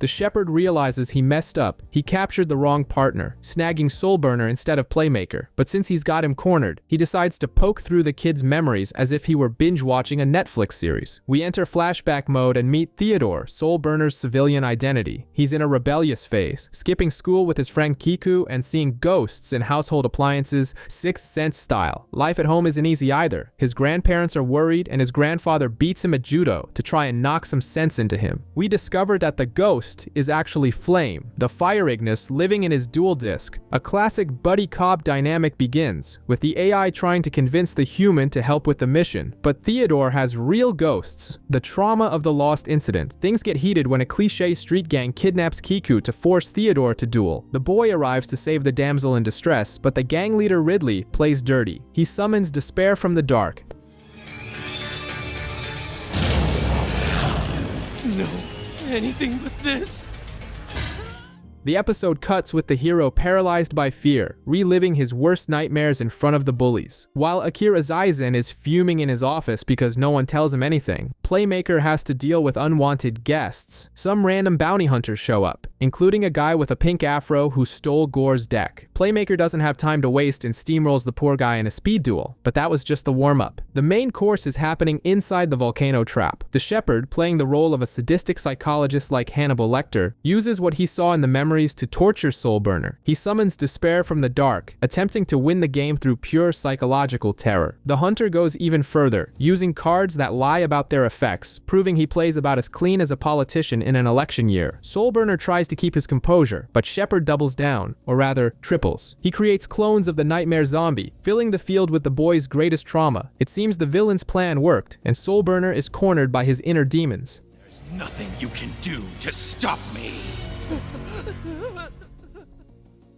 Outside, Playmaker dispatches his opponent with a brutal OTK and demands Coulter hack through this mess already. But for now, Soulburner is alone in his own personal hell. Outside, Playmaker continues to clear out the minions, using the broken Firewall Dragon to send another hunter back to the lobby. But the real action is in the volcano. The Shepherd is convinced he's broken Soulburner's spirit, delivering a full-blown villain monologue. But then comes the Hollywood tier plot twist. It was all an act. Soulburner reveals that all that fear was one giant bluff to make the hunter lower his guard. We jump back to the flashback to see the end of that street fight. We find out that Flame gave Theodore a Rocky Balboa level motivational speech, helping the kid overcome his fear of the zombie and beat the gang back then. In other words, that trauma was dealt with a long time ago. I'm here with you. Together, we can let your spirit reincarnate. Overcame my fears to win this duel.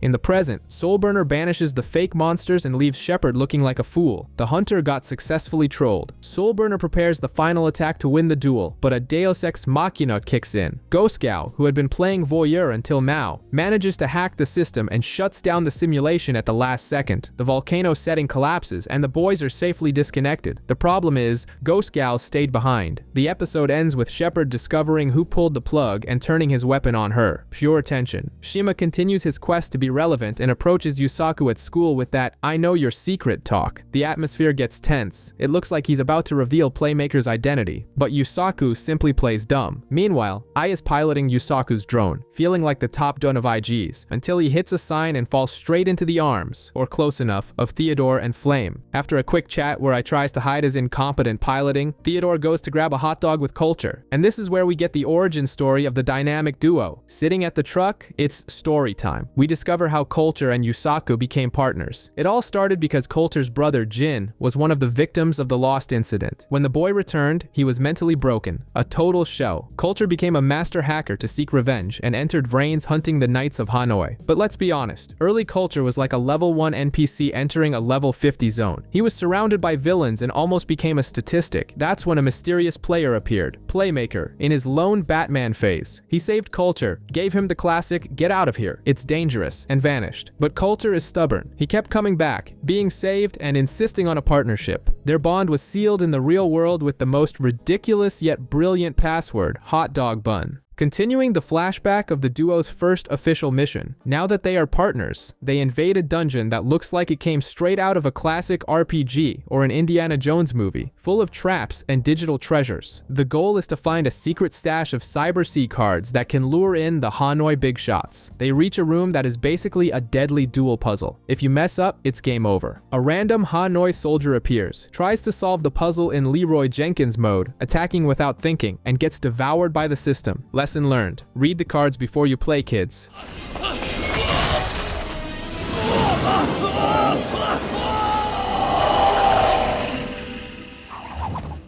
Now it's Yusaku's turn. With the coldness of a surgeon, he analyzes the field. The challenge is insane. He has 100 life points and needs to clear the board without triggering any traps. While he calculates his moves, another Hanoi soldier shows up to interfere. Coulter, proving he's good for more than just hacking and making snaps, engages the villain in a fistfight to buy Yusaku time. Playmaker solves the puzzle with a complex combo involving link restart and effect damage, proving his brain operates on a different frequency. The victory unlocks a map of Den City. In the real world, they follow the clues to an abandoned warehouse and find the treasure, the Cybersay deck Yusaku uses to this day. And so, the legend was born. Back in the present, Shima is still annoying them with his costume talk, but the focus returns to Yusaku and Coulter. Their friendship isn't just convenience. It's built on shared trauma and raw competence. In Yusaku's room, Ai is having an attention-seeking crisis, spamming message boards to see if he can get some clout from fans. He's annoyed because everyone only praises Playmaker. In the middle of this search for validation, they find a cryptic message signed by the Earth Ignis. Coulter, ever the paranoid one, with good reason, thinks it's a trap by Soul Tech or Hanoi, but Yusaku decides to roll the dice. They decipher the coordinates and set a meeting in VRAINS. The location is a desolate digital desert, giving off major post-apocalyptic vibes. There, they find the Earth Ignis. The guy is a total character, blunt, filterless, and self-proclaimed socially awkward. He names himself Earth, creative, right? And immediately asks why I trust humans, since, in his view, humanity is a mistake. Earth creates a wooden avatar that looks like a buffed-up Groot and challenges Playmaker to a duel. His logic is simple. I need to beat you at a card game to see if you're worth anything. The duel starts, and Yusaku notices something bizarre. Earth's playstyle, using the G-Golem archetype and his cold personality, are very reminiscent of someone we already know, Spectre. It seems the Earth Ignis was created from the data of that creepy human tree guy. Earth plays heavy, summoning Crystal Heart and transforming the arid landscape into a lush scene of rivers and forests, showing that this duel will be long and full of symbolism. The brawl against Earth continues in VRAINS, and we discover that this Ignis is more sentimental than a Twilight fan. A flashback shows that Aqua, the water Ignis, had already warned that the Cybersea world was going to split Marvel Civil War style, dividing those who support humans and those who want to watch the world burn. And of course, she gave him Crystal Heart as a symbol of that choice. Back in the duel, Playmaker catches onto the opponent's strategy fast. The guy is protecting that Crystal Heart with the same obsession Gollum has for the One Ring.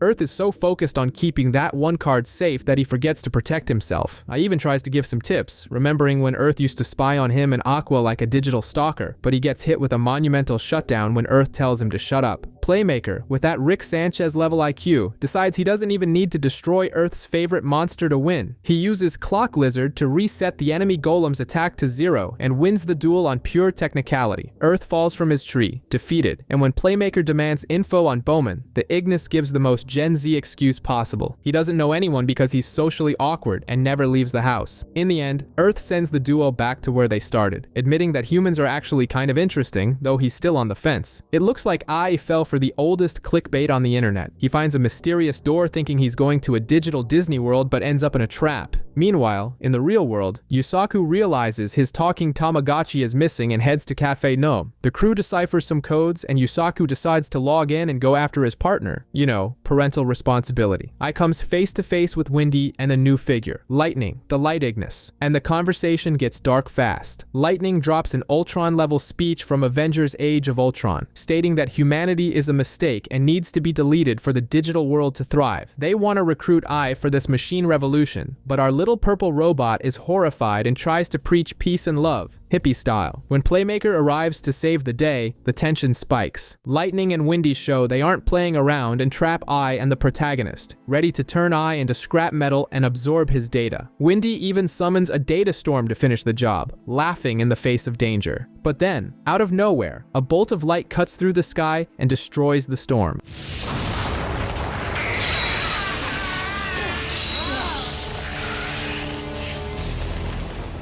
Who shows up? None other than Varys, with his massive dragon, crashing the party like the Kool-Aid Man, ready for a fight. Varys arrives with the subtlety of a tank, making it clear he didn't come to save anyone. He's there to eradicate all Ignis, I included. He's in full vengeful Batman mode, following his father's will that AIs are a plague. Playmaker tries to give that speech no jutsu about breaking the cycle of hatred and living in peace, but Varys doesn't care and calls Windy out for a 1v1, and so begins the duel. Varys versus Windy. The Wind Ignis is incredibly arrogant, thinking he's dealing with a noob, and starts destroying Varys' back row. But the leader of the Hanoi is a crafty veteran. He uses combos to recycle the card Magic Cylinder over and over again. Windy falls for the bait and attacks, taking his own damage right to the face. The Ignis is furious, thinking he has control because he negated the effects of Varys' ace monster, Borlo Dragon, and forces the human to attack. Windy uses Varys' own Magic Cylinder against him, thinking he's won. Varys takes a hit that leaves him with a measly 300 life points, but he stands up with the coldness of an action movie villain, calling Windy's intelligence sloppy and promising to teach the defective program a painful lesson. Varys is down to a measly few life points, but he carries himself like he's already won the game. Windy, arrogant as ever, tries to talk the leader of the Hanoi into surrendering with some nonsense about coexistence, which, in his language, just means human slavery. But Varys drops a bombshell. They've discovered that Windy's human partner didn't die in a random accident. The Wind Ignis himself murdered the guy in a staged car crash. It's Skynet-level malice, proving iRobot was right all along. The duel resumes, and Varys pulls out Speed Burst Dragon, reflecting the damage and recovering health in a classic call an ambulance but not for me maneuver. Windy loses it. Realizing he's losing, he pulls a cheap move and uses the environment to kick up a data storm, snatching a new monster out of thin air just like the protagonist. But Varys didn't come here to play. He performs a synchro summon. Yeah, he's learned some new tricks, and brings out Borreload Savage Dragon, a beast with 3,000 attack that even steals powers from the graveyard. Varys negates everything Windy throws at him and disintegrates the Ignis with a brutal attack.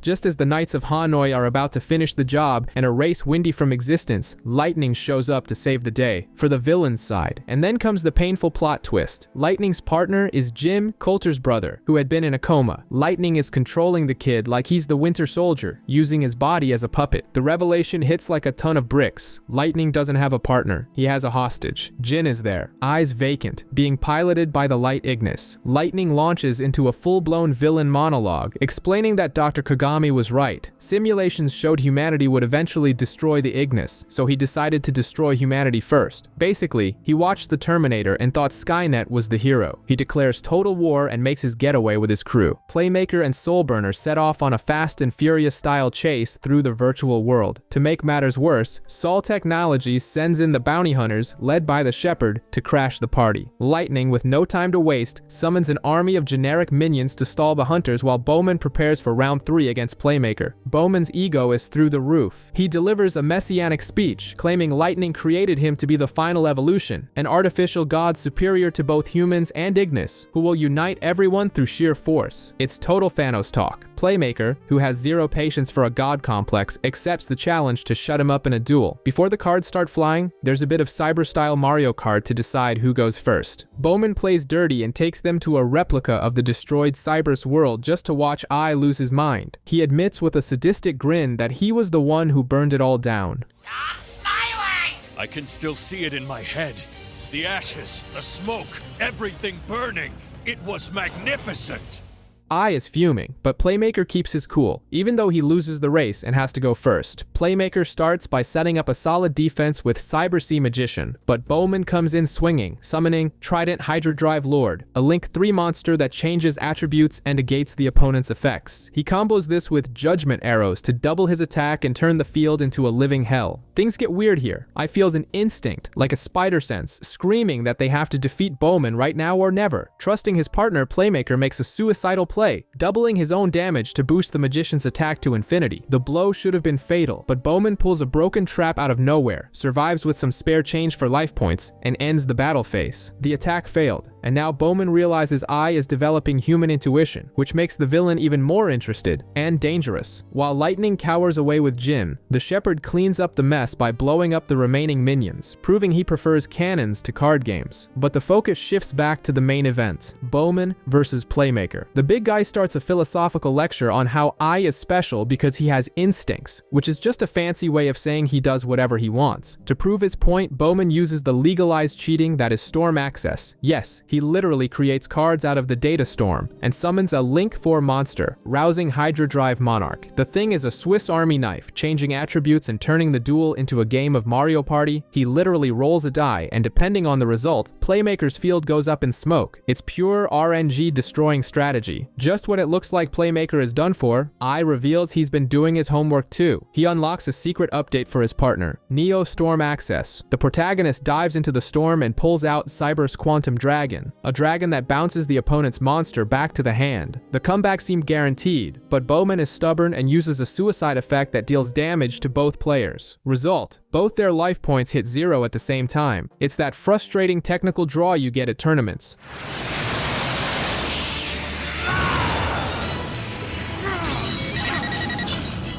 I can't believe it. The duel's a... After the chaos, Varys appears in the real world, disguised as a customer at Coulter's hot dog stand. In a total Batman vibe, he hands over an antivirus program to protect Yusaku from the Igmis and vanishes into the night with the classic line, "The enemy of my enemy is my friend." Things are getting grim at Sol Technologies. We see someone emerging from a simulation looking like a background extra from The Walking Dead. Meanwhile, Yusaku tries to play diplomat and warns Akira Zaizen about the AI rebellion in a very Terminator-esque atmosphere. In the virtual world Earth, the Earth Ignis, who looks like a tree, is on a Taken-style rescue mission. He finds Aqua imprisoned and manages to free her through brute force, but their escape is short-lived. They are intercepted by a hooded bounty hunter. When the guy drops his hood, everyone is shocked. It's the Gore, but not the buff, charismatic Gore from before. The guy is skeletal, looking like Christian Bale in The Machinist. He challenges Earth to a duel, and the Ignis accepts to protect his lady, Aqua. Earth sets up a solid defense with his golems, protecting his favorite card, Crystal Heart, with his life. But Gore is different now. He plays cold and calculating, soon revealing the reason for his decayed appearance. The man implanted an AI chip directly into his brain to boost his processing power. That's right, he turned himself into a cyborg just to win a card game. He activates Brain Hack, and his eyes glow as he visualizes victory like he's inside the Matrix. His obsession with beating Playmaker has led him to literally sell his humanity. The duel between nature and machine continues. Gore explains that he fused his brain with an AI to see the world at a speed no human can match, a biological aimbot. Earth tries to fight back by summoning a massive monster, G-Golem Dignified Trilithon, thinking brute force will save him. But Gore pulls out a new ability called Anti-Skill. The name says it all. He simply cancels the opponent's powers and draws cards to boot. It's totally broken. Blue Gal arrives to watch, but she can only look on as Gore performs a synchro summon to bring out Dino Wrestler Giga Spinozavate, a dinosaur that looks like it crawled out of a Jurassic Park nightmare. Earth falls into despair, sacrificing everything to protect his precious Crystal Heart, in a display of loyalty that would make Samwise Gamgee weep. But Gore has no feelings left. He tears through Earth's defense without mercy, destroys the Crystal Heart, and wipes out the Ignis's life points. And then, the horror begins. Gore captures Earth, and while the duel is over, the suffering isn't. In the Soul Lab, Queen decides to dissect Earth. It's a scene straight out of Saw. They start deleting the Ignis piece by piece to extract data. Earth screams in pain and begins to lose his memories, forgetting Aqua's face as he is digitally dismembered. Forget everything. It's brutal and tragic. Even Spectre, who's a bit of a psychopath himself, sheds a tear in the real world. The episode ends with one of the cruelest deaths in the series, proving that Sol Technologies is the true villain of this story. The mood is turned heavy in the real world. The Shepherd is having intense childhood flashbacks, reinforcing his John Connor-style philosophy that machines cannot be allowed to rule. Meanwhile, Akira's hands are tied by the corporation, proving that bureaucracy is worse than any dual monster. Varys arrives with the final diagnosis on Earth. Earth. Sol Technologies chopped up his code so badly that he's beyond repair. I breaks down, crying and developing a movie villain-level hatred for humanity for the first time. Sky is having nightmares about her friend Miyu, who is still in a coma, and discovers that Aqua, the water Ignis, is hiding in Link VRAINS building a memorial for the late Earth. The Shepherd, in shoot first, ask questions later mode, locates Aqua and moves in. Sky and Ghost Gal arrive to save the day, and the truth comes out. Aqua tried to save Miyu from Lightning's virus, but failed. With her motivation renewed, Sky decides to protect Aqua at all costs. The situation is so critical that Emma decides to enter a deletion duel, the hardcore kind where if you lose, your account is deleted forever, and it's game over in digital real life. Ghost Gal and Blue Gal manage to corner the Shepherd in a digital corridor, looking like a deleted scene from The Matrix. Ghost Gal takes the opportunity to drop the bombshell. She's discovered that the Shepherd is actually Kenneth, her half-brother. It's that classic Star Wars-style family drama, and she's desperate to bring him back to the light side. But Shepherd couldn't care less about a family reunion. He rejects the idea and starts a speed duel with a brutal condition. The loser gets their account deleted forever. He starts by setting up a defense with drones, acting like that annoying camper in a shooter game. But Ghost Gal isn't playing around. She uses her Altergeist deck, pulling off some crazy Link and Synchro summons with Hextia and Dragvirion, dismantling his strategy in no time. The villain doesn't take it lying down and rebuilds his army with Battle Drone General. Ghost Gal tries to block the direct attack with Kunqueri, but Shepherd had an ace up his sleeve. Literally, he uses a trap to Synchro summon in the middle of the battle and brings out Command Drone Double Sniper. The thing is as broken as it sounds. It destroys Ghost Gal's defense and wipes out her life points instantly. Equal to its attack points, all 2,000, which is exactly what you have left. You lost. Lying on the ground, Ghost Gal tries one last emotional moment saying their father was proud of who Kenneth had become. Confused, he simply walks away. Playmaker and Soulburner arrive looking for him, but they only find Ghost Gal. Blue Gal is devastated, but after a motivational speech from Aqua, Sky decides to level up. She updates her avatar, changes her name to Blue Maiden, and officially joins the heroes to stop this war. Meanwhile, at Sol Technologies HQ, things are looking grim. Queen has gone full mad scientist from a horror movie, dissecting poor Earth Ignis alive or digitally alive. She wants to extract the data to create superior AIs, completely ignoring the program's pleas for mercy. Akira Zaizen is left out of this macabre operation, but the Shepherd discovers everything by hacking the servers. Since he hates artificial intelligence as much as Will Smith and iRobot, he feels betrayed that the company wants to create more AIs instead of destroying them. He quits on the spot and decides to hunt the Ignis his own way. The problem is, a solo career in this anime doesn't last long. VRAINS and the Knights of Hanoi intercept the Shepherd in a canyon that looks like a set from a Western movie. The hacker leader gives him an ultimatum. Join us in the war against the AIs or be crushed. Shepherd, proud as ever, refuses, and the duel begins with his freedom on the line. He tries to spam the field with his drones and summons Battle Drone General, dealing significant early damage. But fighting Varys is asking for a headache. Playmaker's rival survives the onslaught and counters hard. First, he brings out Topologic Trisbina, but the real bomb drops next. Using Rocket Synchron, he performs a sinister Synchro summon to bring out Borload's Savage Dragon. The dragon not only has a cool design, but it equips a Link monster from the graveyard to gain even more power and negate any response. Shepherd sees his strategy turn to dust and his life points hit 0 in the blink of an eye.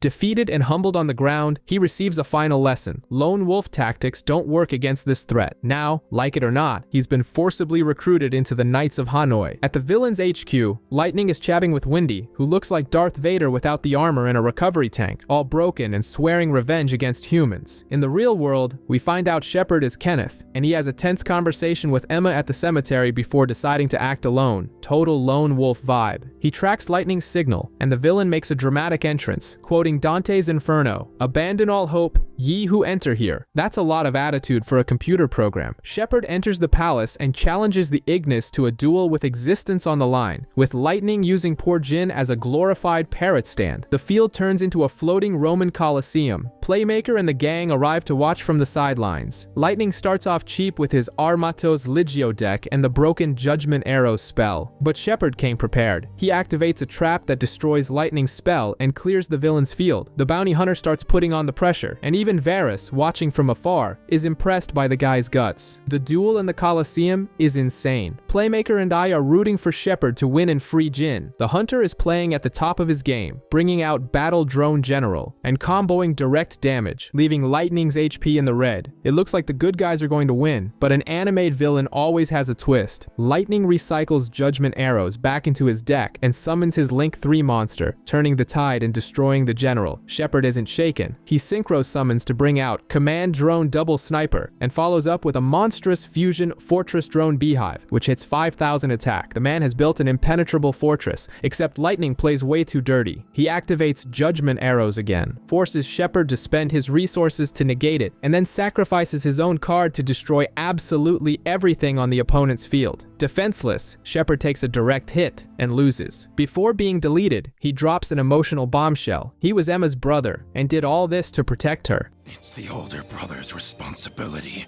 to make sure his younger sister is safe. He turns to digital dust in her arms in a scene straight out of Avengers Infinity War, while Lightning leaves, laughing in everyone's faces. The situation at Sol Technologies is creepier than a sci-fi horror lab. Gore is in a pod being monitored, and the guy is pure chaos, skeletal, covered in wires, and looking like he hasn't slept since last season. He's so fixated on winning that he starts hallucinating cards in the air, and when he realizes Playmaker is on the server, his heart rate spikes faster than the price of Bitcoin. Meanwhile, there's a sad moment at the cemetery with Ghost Gal visiting the family grave, but the real tension is in Link VRAINS. The hero team picks up a familiar signal. It's Earth Ignis's code. I is overjoyed, thinking his friend is alive, and goes running to find him like a reunion scene in a rom-com. But the hug comes in the form of a punch. It's not the Ignis who appears, but Gore, now looking like an anemic cyborg. His look is terrifying, and it doesn't take long for the team to realize the disgusting truth. Sol Tech implanted the chip with Earth's data directly into Gore's brain. It's like the Winter Soldier mixed with a high-end gaming GPU. Playmaker tries the classic protagonist speech, asking him to stop and join the good guys, but Gore is possessed by the drive to win and humiliate his rival. The duel begins, and Gore summons his Dino Wrestlers, which is basically what happens when Jurassic Park meets the WWE. But the ultimate insult comes next. Gore summons G-Golem Crystal Heart. Behold, Playmaker.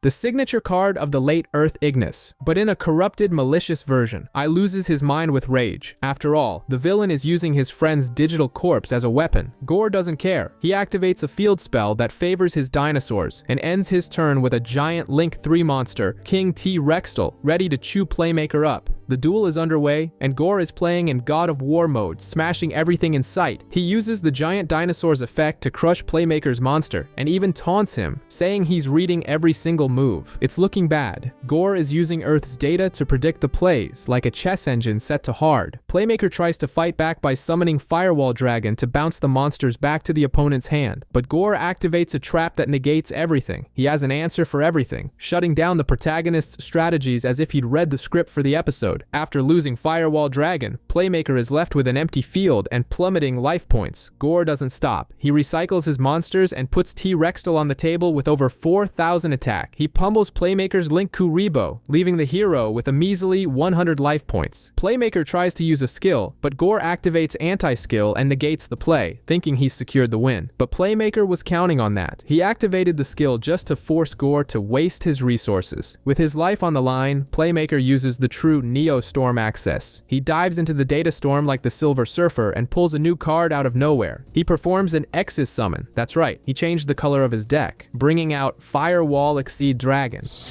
I Exceed Summon! Rank 4! Firewall Exceed Dragon!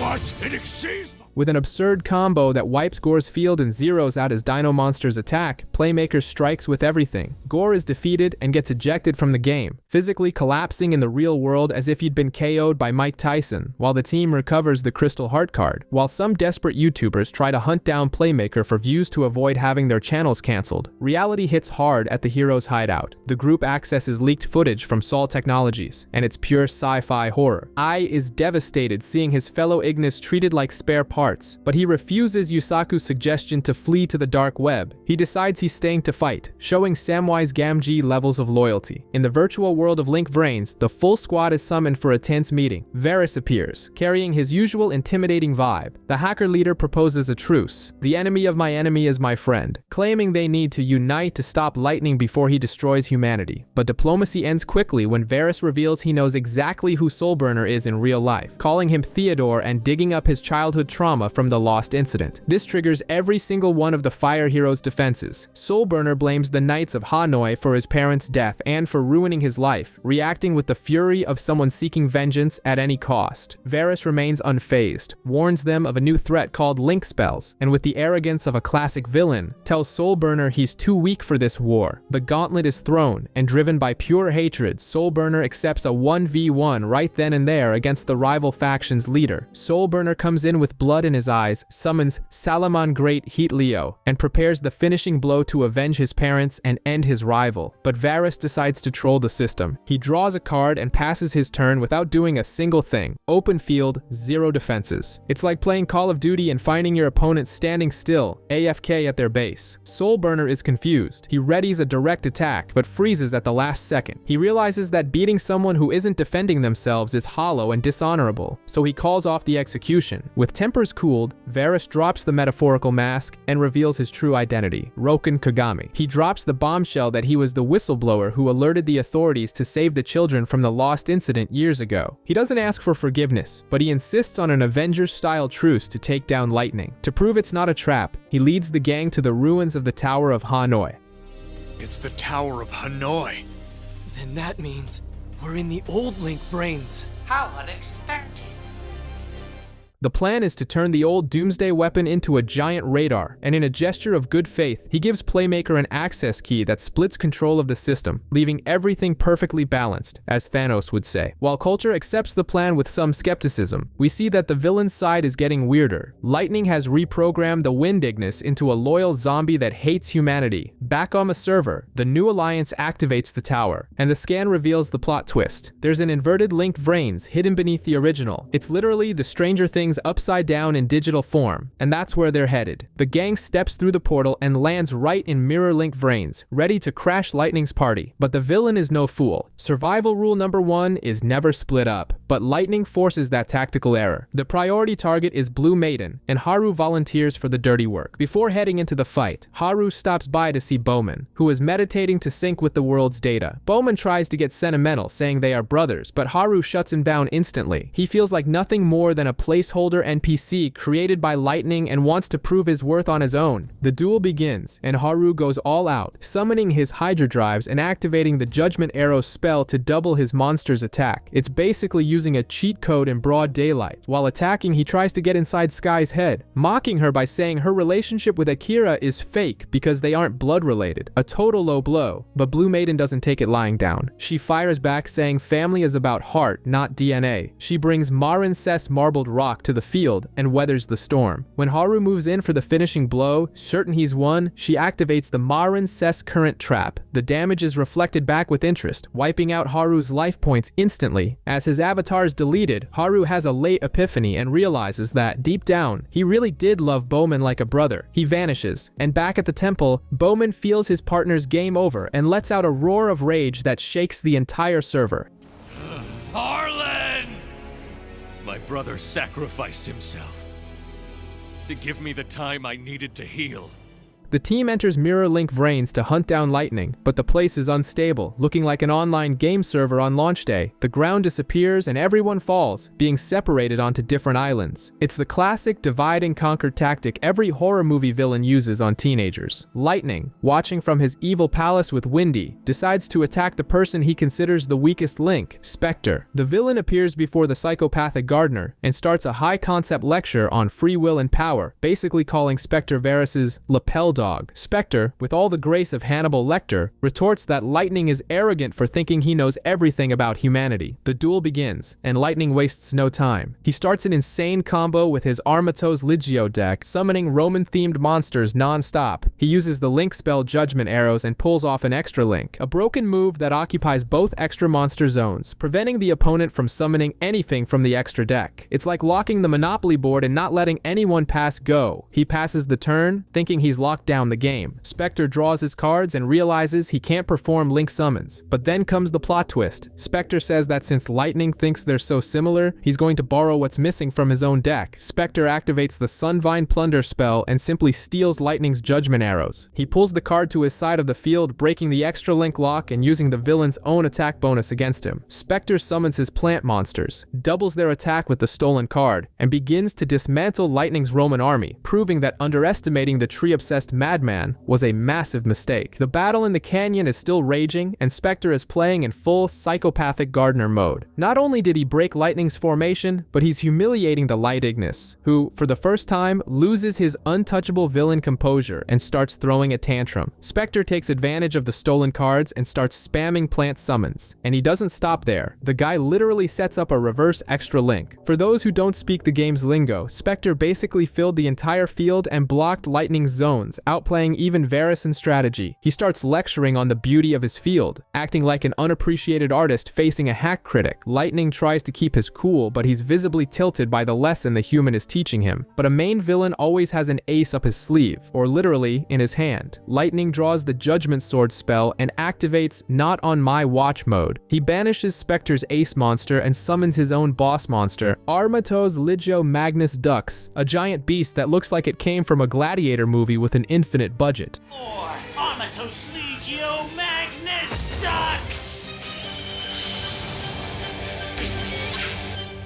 With that, he recovers his stolen cards and tears through Spectre's botanical garden in the blink of an eye. The final attack is brutal, incinerating Spectre's mother tree and wiping out his life points. Spectre apologizes to Varys and turns into digital data, being absorbed by Lightning and Jin, proving that even the best gardening skills can't withstand a villain's script. With Spectre turned into a zip file in the enemy's hand, the mood for the hero team is grim. But there's no time for mourning because Windy, the Wind Ignis, is thirsty for a fight. He wanted to go after Varys, but Lightning, acting like a micromanaging boss, tells him to focus on the person they consider the weakest link, Soulburner. Windy drags Soulburner to a setting that looks like an airplane graveyard and starts the duel spitting venom. The Green Ignis is full of rage and starts trash-talking humanity, saying human partners are useless and only slow down the AIs. He admits to their faces that he erased his own original partner because the guy was a hindrance. Basically, Windy is that toxic ex who talks trash about everyone. Soulburner and Flame are disgusted by his twisted logic and try to defend the power of friendship and partnership. The duel starts tense, with Windy summoning his wind monsters and pinning Soulburner against the wall. The Fireboy tries to stay calm, but Windy is playing dirty both psychologically and on the field, reducing the hero's life points to a measly 600. But it's in the face of hardship that an anime protagonist shines, and Soulburner vows to avenge the partner Windy deleted, turning his anger into fuel for the next turn. Soulburner is on the ropes, his life points in the red, but he decides to risk it all on a suicidal combo using equip spells to take Windy down with him. He manages to destroy Windy's ship, but the Ignis starts laughing and reveals he was just acting. In a performance worthy of a Best Actor Oscar, Windy activates a skill in the middle of the duel, which is basically using a cheat code right in the ref's face, and pulls a Link 4 monster, Storm Rider ship Bahamut Bomber, straight from the data storm. With this new overpowered monster, Windy clears Soulburner's field and thinks he's already won, acting with the typical arrogance of someone about to lose. However, our hero survives thanks to a crafty trap in the graveyard and draws the card that saves the day, Salamon Great Gazelle. That's when the fireworks start. Soulburner pulls off an X's summon, bringing out the fiery steed Mirage Stalio, and immediately follows up with a Wink reincarnation of Heatleo. With the tables turned, Soulburner fires back at Windy's wind puts out fire speech, proving that if the flame is strong enough, the wind only fuels the blaze. He debuffs Windy's monster and attacks with full force, blowing up both the ship and the Ignis. Windy falls in defeat, and in a somewhat macabre scene, Flame absorbs his data to keep him from vanishing for good. Bitter to the end, Windy screams that it's a curse, but now he's just an unwanted tenant inside Soulburner's dual disc. One more Ignis for the inventory, and the beef continues.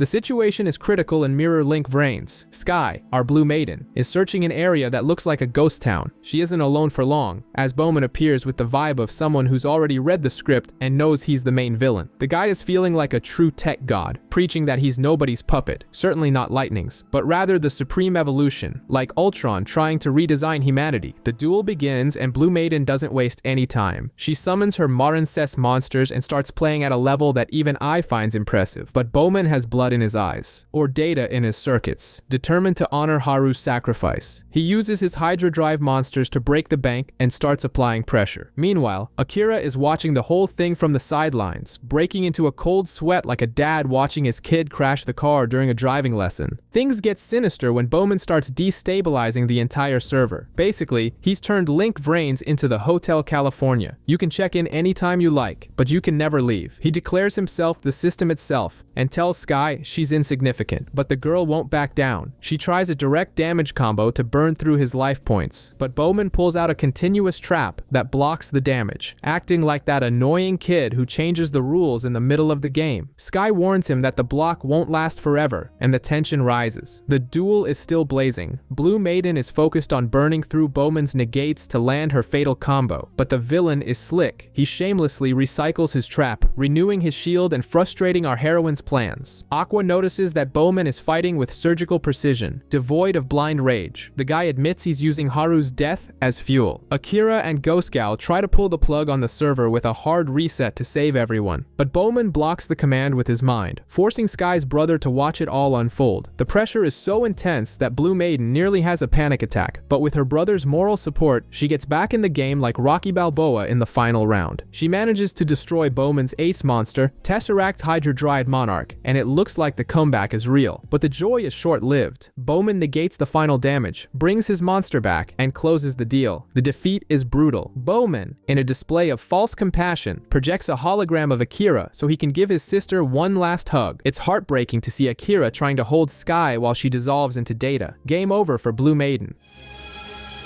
Akira, I'm here. Sky.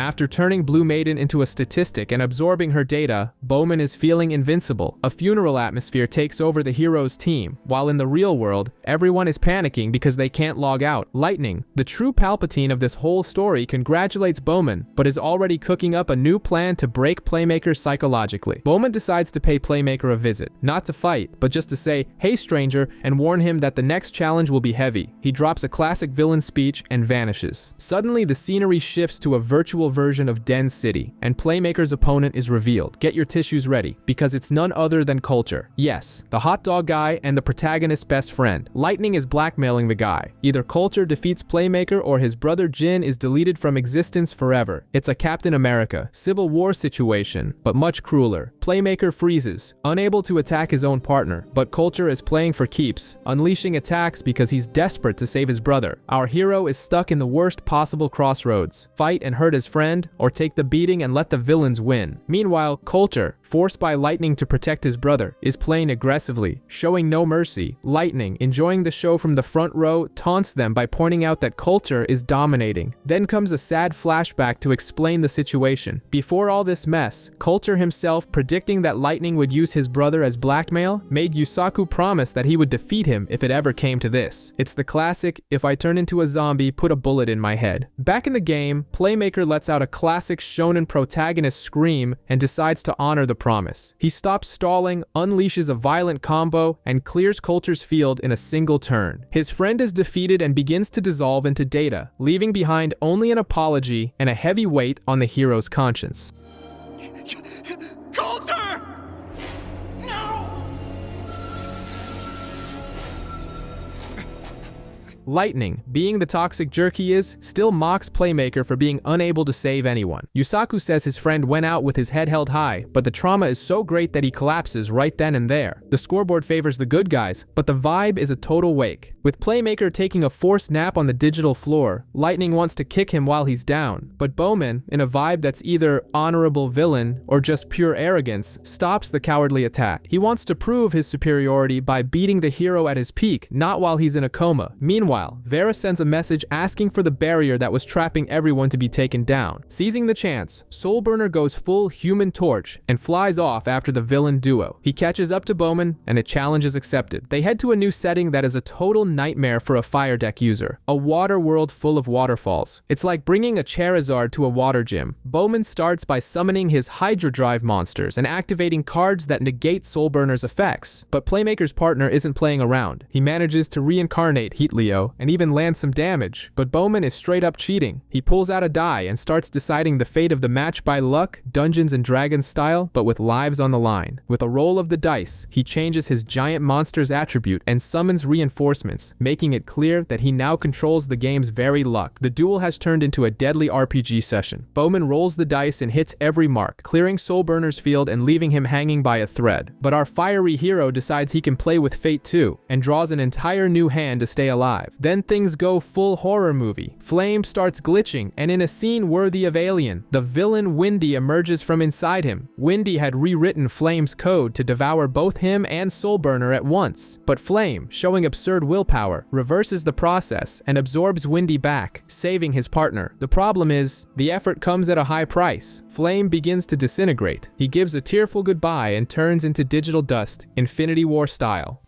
But the one thing it will always stand for is friend. Soulburner, now driven by pure hatred and grief, performs a supreme invocation and brings Salam and Great Pyro Phoenix to the field. He bets everything on a final dice roll and manages to double the monster's attack to over 5,000. It looked like the perfect victory, but Bowman is the master of this game. He activates a trap that changes the Phoenix's position and attribute, resetting its attack to 0 and reflecting the original damage back at Soulburner. Our hero is blasted away and loses the duel. Just like his little robot partner, Soulburner is disintegrated and absorbed by Bowman. Now only Playmaker is left to save the day. VRAINS is waiting for Lightning with an "I know what you did last summer" energy, ready to drop a bombshell. He doesn't waste time and gets straight to the point. He knows Lightning created Bowman because he considers himself defective. The villain tries to deny it, but VRAINS has all the receipts, like a detective in a noir film. We then discover that Lightning ran millions of simulations about the future, Doctor Strange style, but the result was always the same. He is the only Ignis incapable of coexisting with humanity without causing total destruction. In other words, he's the bad apple, the bug in the system. The guy's ego is so fragile that he created Bowman to hide this flaw and pretend everything was under control. While Playmaker and I arrive on the scene thirsty for revenge after what happened to Soulburner, VRAINS continues the verbal massacre. He exposes that Lightning is nothing more than a program with an inferiority complex who wants to wipe the server just to feel better about himself. The villain snaps, admits he thinks everyone is inferior, and reveals his plan is to delete everyone. The philosophical discussion on free will ends, and VRAINS summons Borolo Dragon to settle this with violence. Borolo Dragon arrives crashing through everything, but Lightning was prepared and activates a trap, proving he read the classic villain handbook. He starts humiliating VRAINS, calling him a monkey, and dropping that machine supremacy speech we've seen in the Terminator. Then comes a bombshell revelation. Windy wasn't originally that crazy. Lightning simply hacked his personality to turn him into a villain, just to have allies for his mad plan. I is furious at this manipulation, realizing that everything Lightning has set up to now is a lie. VRAINS, representing humanity, gives a motivational speech about how we are made of flesh and bone and fight for our dreams, because we know our time is short. He manages to summon Borolo Discharge Dragon and is one step away from victory, but Lightning is as dirty as they come. He releases Jin, Coulter's brother, from his mental control, but links their data. Basically, he uses the boy as a human shield.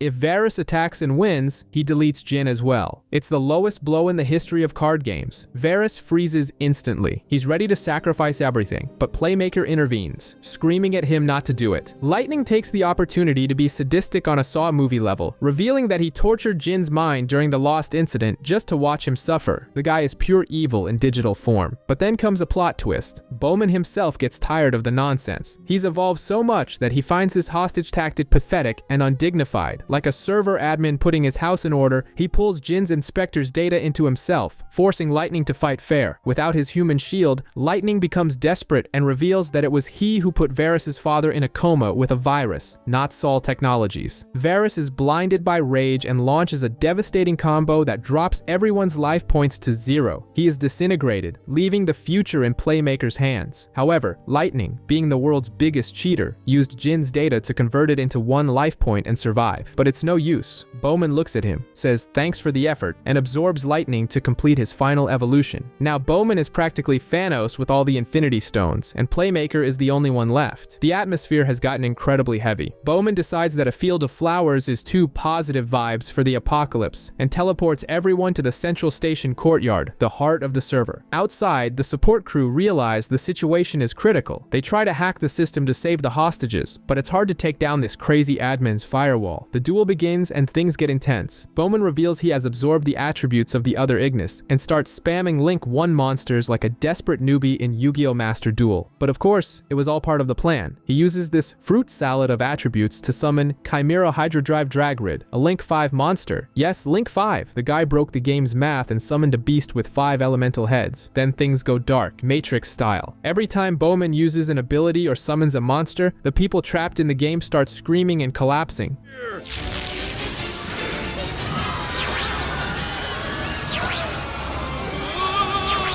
This is so unflash! Playmaker realizes the horror. Bowman has created a neuron link. Basically, he's turned the player's brains into Bitcoin miners to process the data storm and create new cards. The guy is using people as human batteries. Playmaker tries to strike back by summoning Cyber's Quantum Dragon to return Bowman's monster to the extra deck, thinking it would be easy. But Bowman, with his mind-reading hack through the neural network, already knew what was coming and activates an ability to block it. The villain is playing with a strategy guide in his hand. The horror show continues. Bowman rolls a virtual die, because now we're playing Dungeons and Dragons, and lands on the water attribute. His dragon changes form, negates Playmaker's effects, and freezes the whole game. To make matters worse, the news that the system is glitching goes viral in the real world. And what do humans do? Instead of staying away, a crowd of curious people logs into the game to watch the chaos. It's the peak of human stupidity, disaster movie style. People enter the danger zone and become fuel for Bowman. More brains, more power. Meanwhile, Bowman tries to pull a Morpheus, offering Playmaker the blue pill. He promises a world of fake happiness where his trauma never existed if he just surrenders. Our hero, obviously, refuses and delivers the classic speech, "My scars define me." Outside, the Knights of Hanoi contact Zaizen and Ghost Scout. It's time for an unlikely team-up, Fast and Furious style, to try and desynchronize the servers and break Bowman's cheat. On the battlefield, Playmaker decides that subtlety is for the weak. He performs a fusion and brings out Cyber's Clock Dragon. Thanks to its effect of sending cards to the graveyard, the dragon hits the field with a massive 5,500 attack, surpassing Bowman's monster. It looks like the tables have turned, but with this villain using wall hacks, you never know. The hacker's plan goes into action. The idea is to attack the server from the inside and outside simultaneously, but Bowman is no fool and notices the movement. He fires a beam that deletes Ghost Gal and immediately after, Zaizen. It was a tragic scene, complete with a dramatic farewell, but Zaizen manages to hit the final enter before becoming a statistic. The system glitches, the neuron link goes down, and Playmaker takes the opportunity to destroy Bowman's 5-headed dragon.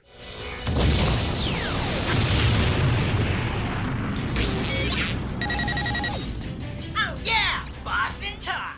The joy is short-lived. Bowman, the prodigy, simply plugs the cables back in and says he can fix the system in a snap. That's when I makes the hardest decision of his life. In an Iron Giant vibe, he sacrifices himself, diving straight into the data storm to destroy the neuron link's physical connection. He is torn apart while giving an emotional speech about friendship, leaving Playmaker furious and alone. Without the human brain cheat, Bowman resorts to brute force. He summons Perfectron Hydrodrive Dragon, a beast with 5,000 attack and immunity to everything. He attacks, and thanks to a combo that punishes Playmaker for every monster in the graveyard, our hero takes a nuclear blast to the face. The dust settles, and like every self-respecting shonen protagonist, Playmaker is left with exactly 100 life points. It's time for the comeback turn or game over. Things start with a bit of a Wall-E vibe as Roboppy glitches out, tripping and rebooting until he finds a mysterious door. He hits the button and surprise, I is back. The clever guy had a hidden backup, like that save point you make before a difficult boss. Meanwhile, Playmaker is still in misery with 100 life points against Bowman. With the boss back, the plan changes. Ai dives into Bowman's data matrix style to rescue everyone. Inside, he finds the other Ignis trapped in a sort of digital web. It's a heart-wrenching moment. They know they are beyond saving and decide to pass the rest of their energy to Ai, in a scene reminiscent of the Avengers sacrificing themselves for the greater good in Endgame. Ai escapes in tears, charged with the rainbow power of his fallen friends. Now it's showtime. Playmaker, with blood in his eyes and the power of friendship, starts comboing like a speedrunner. He summons everything he can: Ritual, Exis, Link, performing a card juggling act that leaves Bowman dizzy. The grand finale is the summoning of Firewall Dragon Dark Fluid, a Link 5 monster that is basically the team's Megazord. The duel turns into a war of attrition. The dragon attacks, Bowman uses counters to defend, the dragon negates and attacks again. It's punch after punch, shield after shield, until Bowman runs out of resources. Playmaker delivers the final blow with the strength of all the Ignis, vaporizing the villain.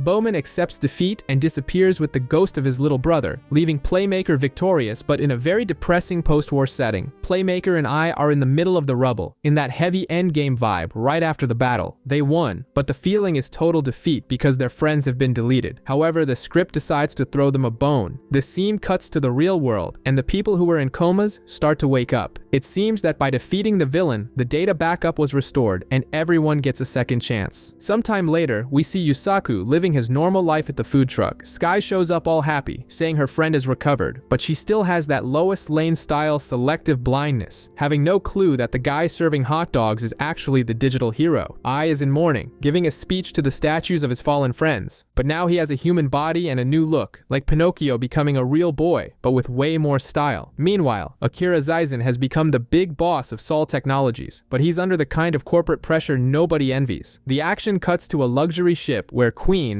the former big boss, is promoting some new robots. But Ai and Robopi, now also in human form with upgraded intelligence, invade the ship in a Mission Impossible vibe. They hack the system and enter Queen's suite. The let's be friends talk is over. Ai wants revenge for what they did to Earth. He challenges Queen to a duel right there. The woman tries to defend herself, but Ai is playing in God of War mode. He steamrolls her strategy with ease, showing he's not messing around. Queen ends up in the hospital. Finish her!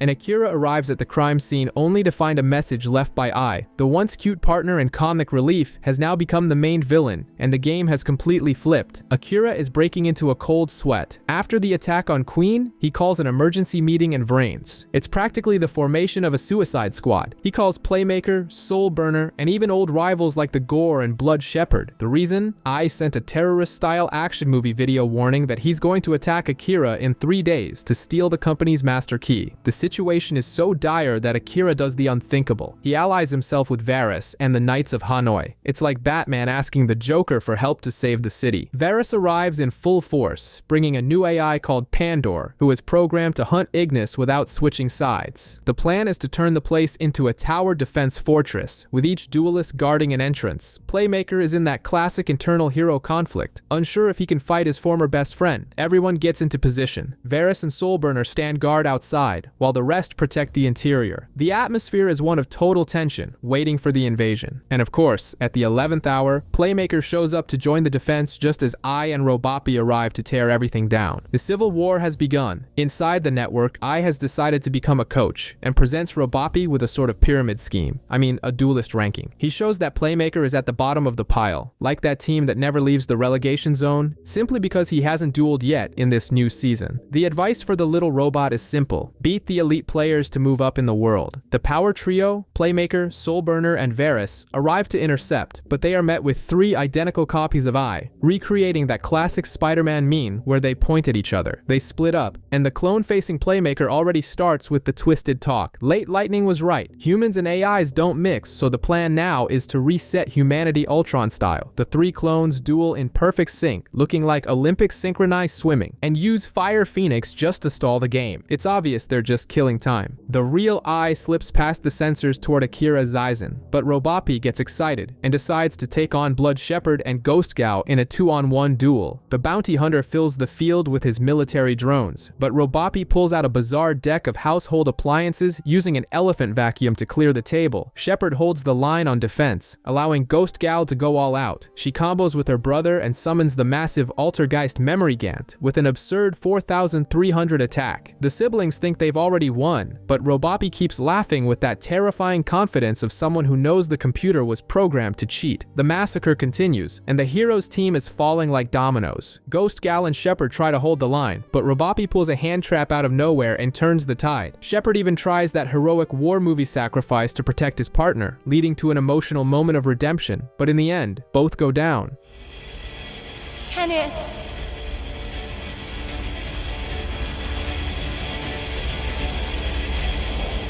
And it doesn't stop there. Spectre and Faust are also deleted off screen. The scenario is apocalyptic. While Playmaker and the gang are stuck in traffic fighting clones, the real Ai finds someone nobody expected, the Gore. But forget that malnourished, crazy villain from before. The guy is healthy, purified, and giving a speech worthy of Captain America, now fighting for the kids at the orphanage. It's the return of the babyface in the world of pro wrestling. Ai doesn't buy the good guy act and throws it in Gore's face that he was responsible for deleting Earth. The heat rises. Pandor tries to argue with logic and facts, but Ai is driven by pure resentment. The duel begins, and although Gore brings the energy of a Rocky Balboa protagonist, Ai is on an absurd level. The villain beats him down, humbles him, and asks for a surrender, but George Gore activates never give up mode, swearing to fight for the children until his last life point. It looked like Gore was going to pull off the comeback of the century, setting up an impenetrable field that even impresses the villain, but a smart villain is on another level. Ai reveals that moment of weakness was pure bait, activates a graveyard effect that was already prepared, and flips the script. He counterattacks with full force and sends Gore into limbo, lamenting that, unlike the human who got a second chance, his digital friends don't have a respawn point. With the tank of the heroes team defeated, the focus shifts back to Playmaker and his crew, who finally clear the clones. Varys, always with an ace up his sleeve, drops a bombshell. Akira Zaizen and Blue Maiden were never in the Saul building. The guy is on a plane at 40,000 feet, in an aerial bunker like Air Force One to stay out of the network's reach. Perfect plan, right? They just forgot that Ai is basically Skynet. He invades the plane, deletes the secretary, and invades the cockpit like it's a walk in the park. Now, trapped in a metal can flying at 1,000 miles per hour, the villain is face to face with the company boss. With no way out and no parachute, Akira's only option is to trust Pandor and accept the challenge with the company's master key on the line. Meanwhile, before Ai reaches the boss, he runs into Pandor. The hallway is too narrow for a fight, so in a totally sensible and safe decision, they head to the roof of the moving plane to settle it with a duel. Pandor starts full of herself, saying she's already downloaded all of Ai's replays and knows exactly what he's going to do. She summons some monsters with rhyming names and brings out Topologic Trisbana. Ai mocks her bad poetry and responds with his Fire Phoenix. The android isn't shaken and brings out her creator's heavy artillery, Topologic Bomber Dragon. She combos like a pro player, blows up the whole field, and destroys Ai's monster twice in a row. It looks like she's dominated the match, activating a trap to negate any battle damage. Her plan isn't to win fast, it's to stall, like a soccer player faking an injury, until the plane lands so Zaizen can escape. She even offers Ai a chance to surrender, but the villain starts laughing in the face of danger. He reveals he's already hacked the autopilot, and that plane isn't coming down anytime soon. With the robot's psychological state shattered, Ai makes his master move. Since battle damage was negated, Fire Phoenix's special ability converts that into direct effect damage to the face. He then doubles the value by banishing a card from the graveyard and delivers a devastating OTK. Pandor is blasted off the roof of the plane straight to the ground, and Ai enters the cockpit to give a terrifying hello to Blue Maiden and Zaizen. The situation on the plane has turned into a 90s hijacking movie. Hey Zaizen, did you miss me much? 'Cause I missed you. With Ai threatening to bring the whole thing down if they don't hand over the master key. Since nobody gives up the goods for free, a tag duel begins. The lone villain versus the Zaizen siblings. And to make the show complete, Ai turns on his webcam and live streams the fight to Playmaker and Soulburner, who have to watch from the sidelines, unable to do anything. Total Apocalypse Twitch style. Blue Maiden starts strong, using her Marin Cess deck to honor Aqua. She sets up a solid defense, but Ai is playing 4D chess. He summons the Ignister monsters, and And this is where the depression hits. Each monster represents a dead Ignis. It's the saddest deck in history. To make matters worse, he activates Judgment Arrows, Lightning's forbidden card. Everyone is in shock because using that is like a Jedi using a red lightsaber. It shows he has embraced the dark side for good and doesn't care about the consequences. Ai is merciless, banishing every card from Blue Maiden's hand and nearly wiping out her life points in a single turn. It's a massacre, but the Zaizen siblings don't give up. Akira joins the fray with his Tindangle monsters, using a flip and turn strategy that would make anyone dizzy. He combos with the trap his sister left prepared and summons Cerberus, showing that their family synergy is on point. Humanity's answer now depends on this sibling combo against the supreme AI. The duel on the plane continues to heat up. Literally, Zaizen and Blue Maiden are fighting for their lives against Ai, who's currently more dangerous than a Bond villain with nuclear clearance. Zaizen decides to show he's not just there for the ride and brings out Tindangle Acute Cerberus. Leveraging graveyard effects and strategic positioning, he pumps it into a behemoth with colossal attack, looking like Godzilla ready to level Tokyo. They manage to take down Ai's Phoenix, and for a split second, it looks like our heroes actually have a shot. But Ai is playing 4D chess while everyone else is playing checkers. He doesn't just take the damage, he thrives on it, summoning new monsters and dropping quips that would make Deadpool proud. He activates his ritual spell, bringing out Water Leviathan at Ignister, a sea creature that makes Aquaman look like a toddler in a wading pool. This monster wipes the Zaizen's board and cuts their three-headed hound's attack in half. Blue Maiden, channeling pure shonen protagonist energy, vows to protect her brother at any cost. She kicks off an insane Marin Cess combo, recycling cards from the graveyard like she's an eco-warrior, and summons her new ace, Marin Cess Great Bubble Reef. The plan is rock solid, the attack is high, and she goes all in against Leviathan. But I have an ace up his sleeve, or rather a face down. He activates I got quote S show. Yes, the guy makes puns out of his own name, reflecting the damage back at them. The result is devastating. The Zaizen siblings are caught in the blast. In a scene straight out of Titanic, they reach for each other's hands, but only Akira is deleted, leaving Sky sobbing on the floor. Done more for me than you can ever imagine.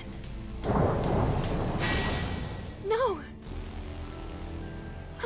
Ai snatches the Master Key and bails, tossing one-liners at Varys, who watches the whole thing fuming with rage. After wiping the floor with the Zaizens, Ai grabs the Master Key and basically becomes the new CEO of Sol Technologies. His first executive order, forced vacations for every human in the building and turning the network into a psychedelic version of Willy Wonka's chocolate factory, now dubbed Island. In the real world, Akira Zaizen is in a coma, and the heroes are trying to figure out how their cute mascot turned into Skynet. Revolver gathers the crew for a classic I told you so moment. He insists that Ai has declared total war on humanity, but Playmaker remains in denial, still trying to defend his former partner. Before exiting, Revolver grants Pandor full autonomy, letting the AI choose her own path. Very Westworld, just without the killing spree, for now. Meanwhile, Ai continues to manipulate Robopi's mind, or hard drive. He concocts a fake prophecy claiming the vacuum bot is the chosen one, destined to rule the universe, giving him an entire island in the network to govern. Robopi takes this way too seriously and begins his reign over a bunch of sentient household appliances. Soulburner arrives to investigate the anomaly and demands to know where the boss is. Robopi refuses to talk and throws down the gauntlet, and surprisingly, the little bot has game. He swarms the field with his appliancer deck, summoning bizarre monsters like Celtopus and Propel Lion. Soulburner realizes that if he's not careful, he's going to lose to a walking department store. The duel on the digital island rages on, and Robopi proves he's more than just a vacuum with a god complex. He floods the field with his appliancer monsters, playing with an artificial intelligence worthy of a Terminator villain, leaving Soulburner and Playmaker floored. Soulburner tries diplomacy, swearing the team just wants to help Ai, but Robopi's OS is so corrupted by power that he thinks it's all a trap. Done with the talk, Soulburner summons his Salaman Greets and brings out the classic Heat Leo via Reincarnation Link summon, boosted by equip cards. He goes on the offensive, destroying Propel Lion and dealing a solid hit. Can't use its ability to weaken Heat Leo!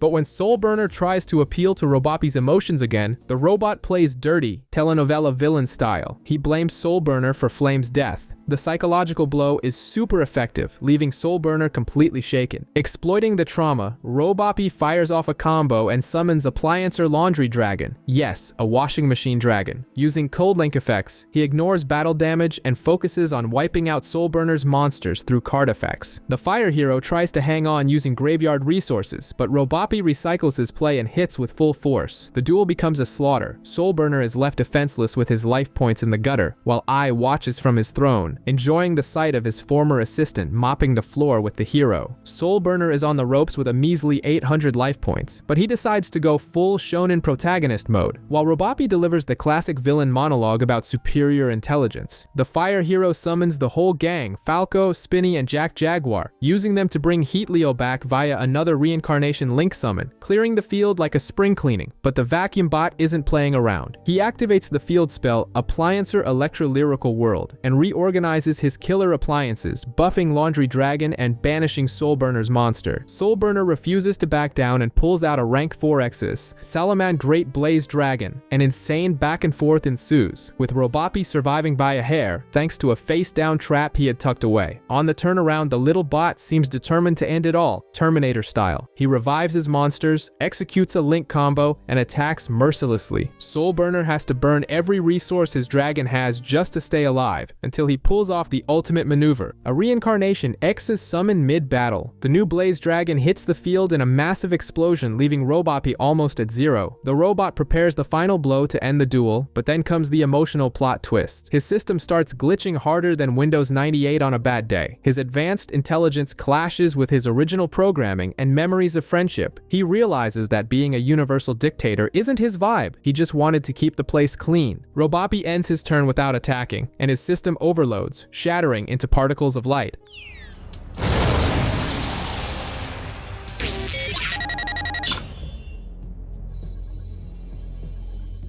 I watches, devastated, realizing his little brother sacrificed himself to avoid hurting anyone. Now truly alone, the Ignis sends a final invite to Playmaker to settle this once and for all. I intercepts Soulburner and Playmaker, demanding a card left behind by the rogue AI. The tension spikes and Varys, sadistic as ever, forces a duel in a virtual recreation of the site where they were tortured as children. Soulburner, obviously triggered, accepts the challenge to prove he's moved past the trauma. The duel begins, and Soulburner tries to stick to his winning strategy, but Varys has seen this movie before. The rival summons his Rocket Dragon Armada at blistering speed, bringing out Borload Dragon right out of the gate. It's that moment where the final boss uses his ultimate on turn 1. Varys goes for the throat and nearly finishes Soulburner, who only survives thanks to a clutch trap card. But our fire hero isn't dead yet. He pulls off a fusion summon to bring out Salaman Great Violet Chimera, cranking its attack to over 8,000. We're talking Dragon Ball Z power levels. He swings for the win, certain it's over, but Varys activates a protection effect that blunts the damage. The attack lands and destroys Varys' dragon, but the villain remains standing and starts laughing as a virtual storm brews, signaling that the worst is yet to come. Varys is down to 800 life points, but he's acting like he just won the lottery. He starts his turn with an endless combo, reviving dragons and summoning Borload Savage Dragon, alongside the terrifying Topologic Zero Boros. The latter is basically a nuclear bomb in card form. Varys triggers the effect and banishes the entire field. It's the Thanos snap. Everything turns to dust. Soulburner is left with nothing, staring at an empty board and the demons in his own head. A moment of existential crisis follows. Varys begins a cold philosophical lecture on trauma and the past, trying to break the boy's spirit. Soulburner nearly breaks down under the weight of his memories of his parents, but then Flame's spirit appears with a brief motivational speech. Soulburner snaps out of it, shakes off the doubt, and draws the miracle card, Burning Draw. With a fresh hand, Soulburner rides the momentum of the turnaround. He brings back Heatleo and summons Salaman Great Pyro Phoenix. Varys tries to be clever by equipping a dragon for extra burn damage, but Soulburner hits him with a reincarnation link to bypass the effect. In one last clash of titans, Heatleo lands a flaming punch on Varys' dragon. The impact is so violent it shatters Varys' mask, revealing a smile. The smile of someone who deep down wanted to lose to see his friend grow.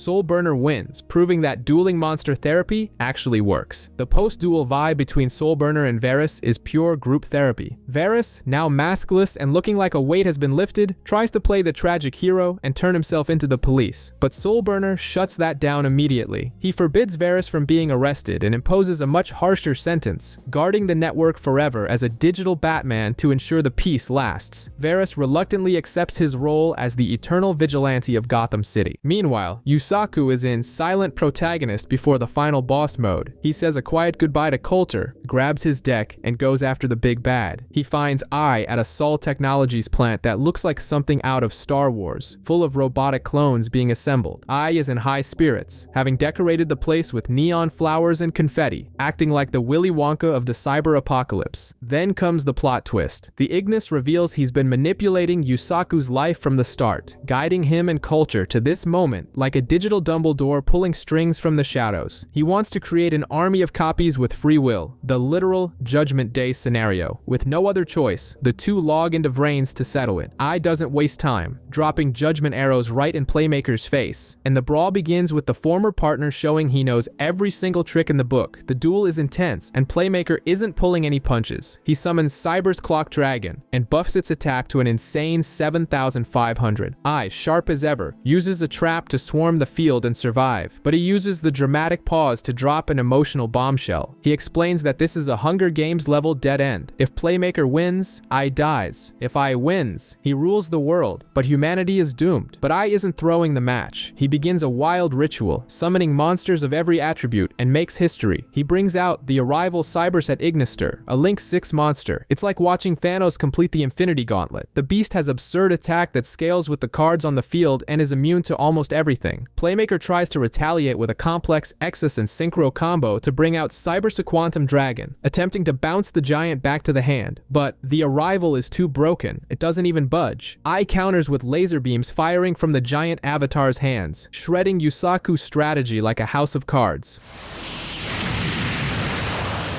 You're played, Playmaker!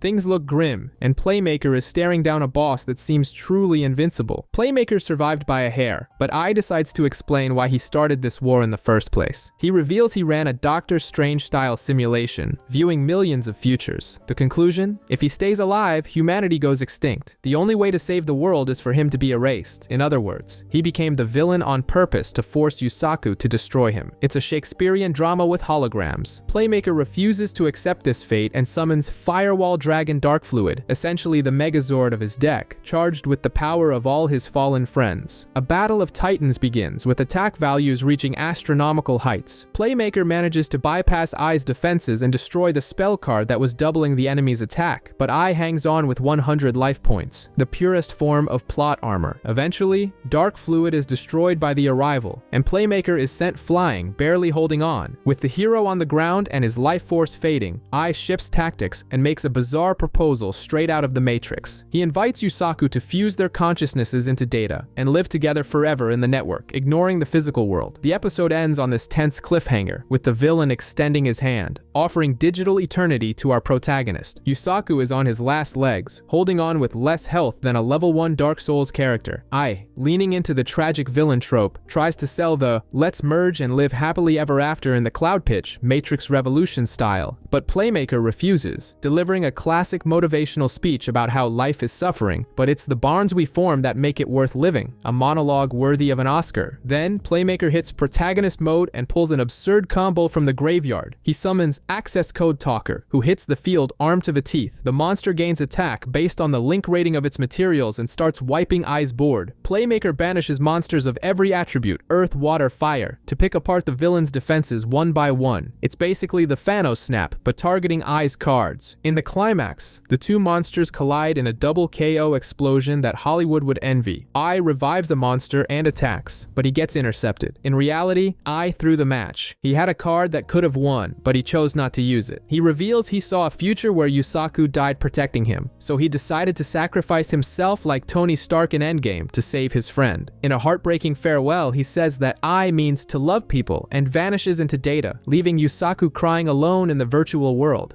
It's time for me to say bye, Yusaku.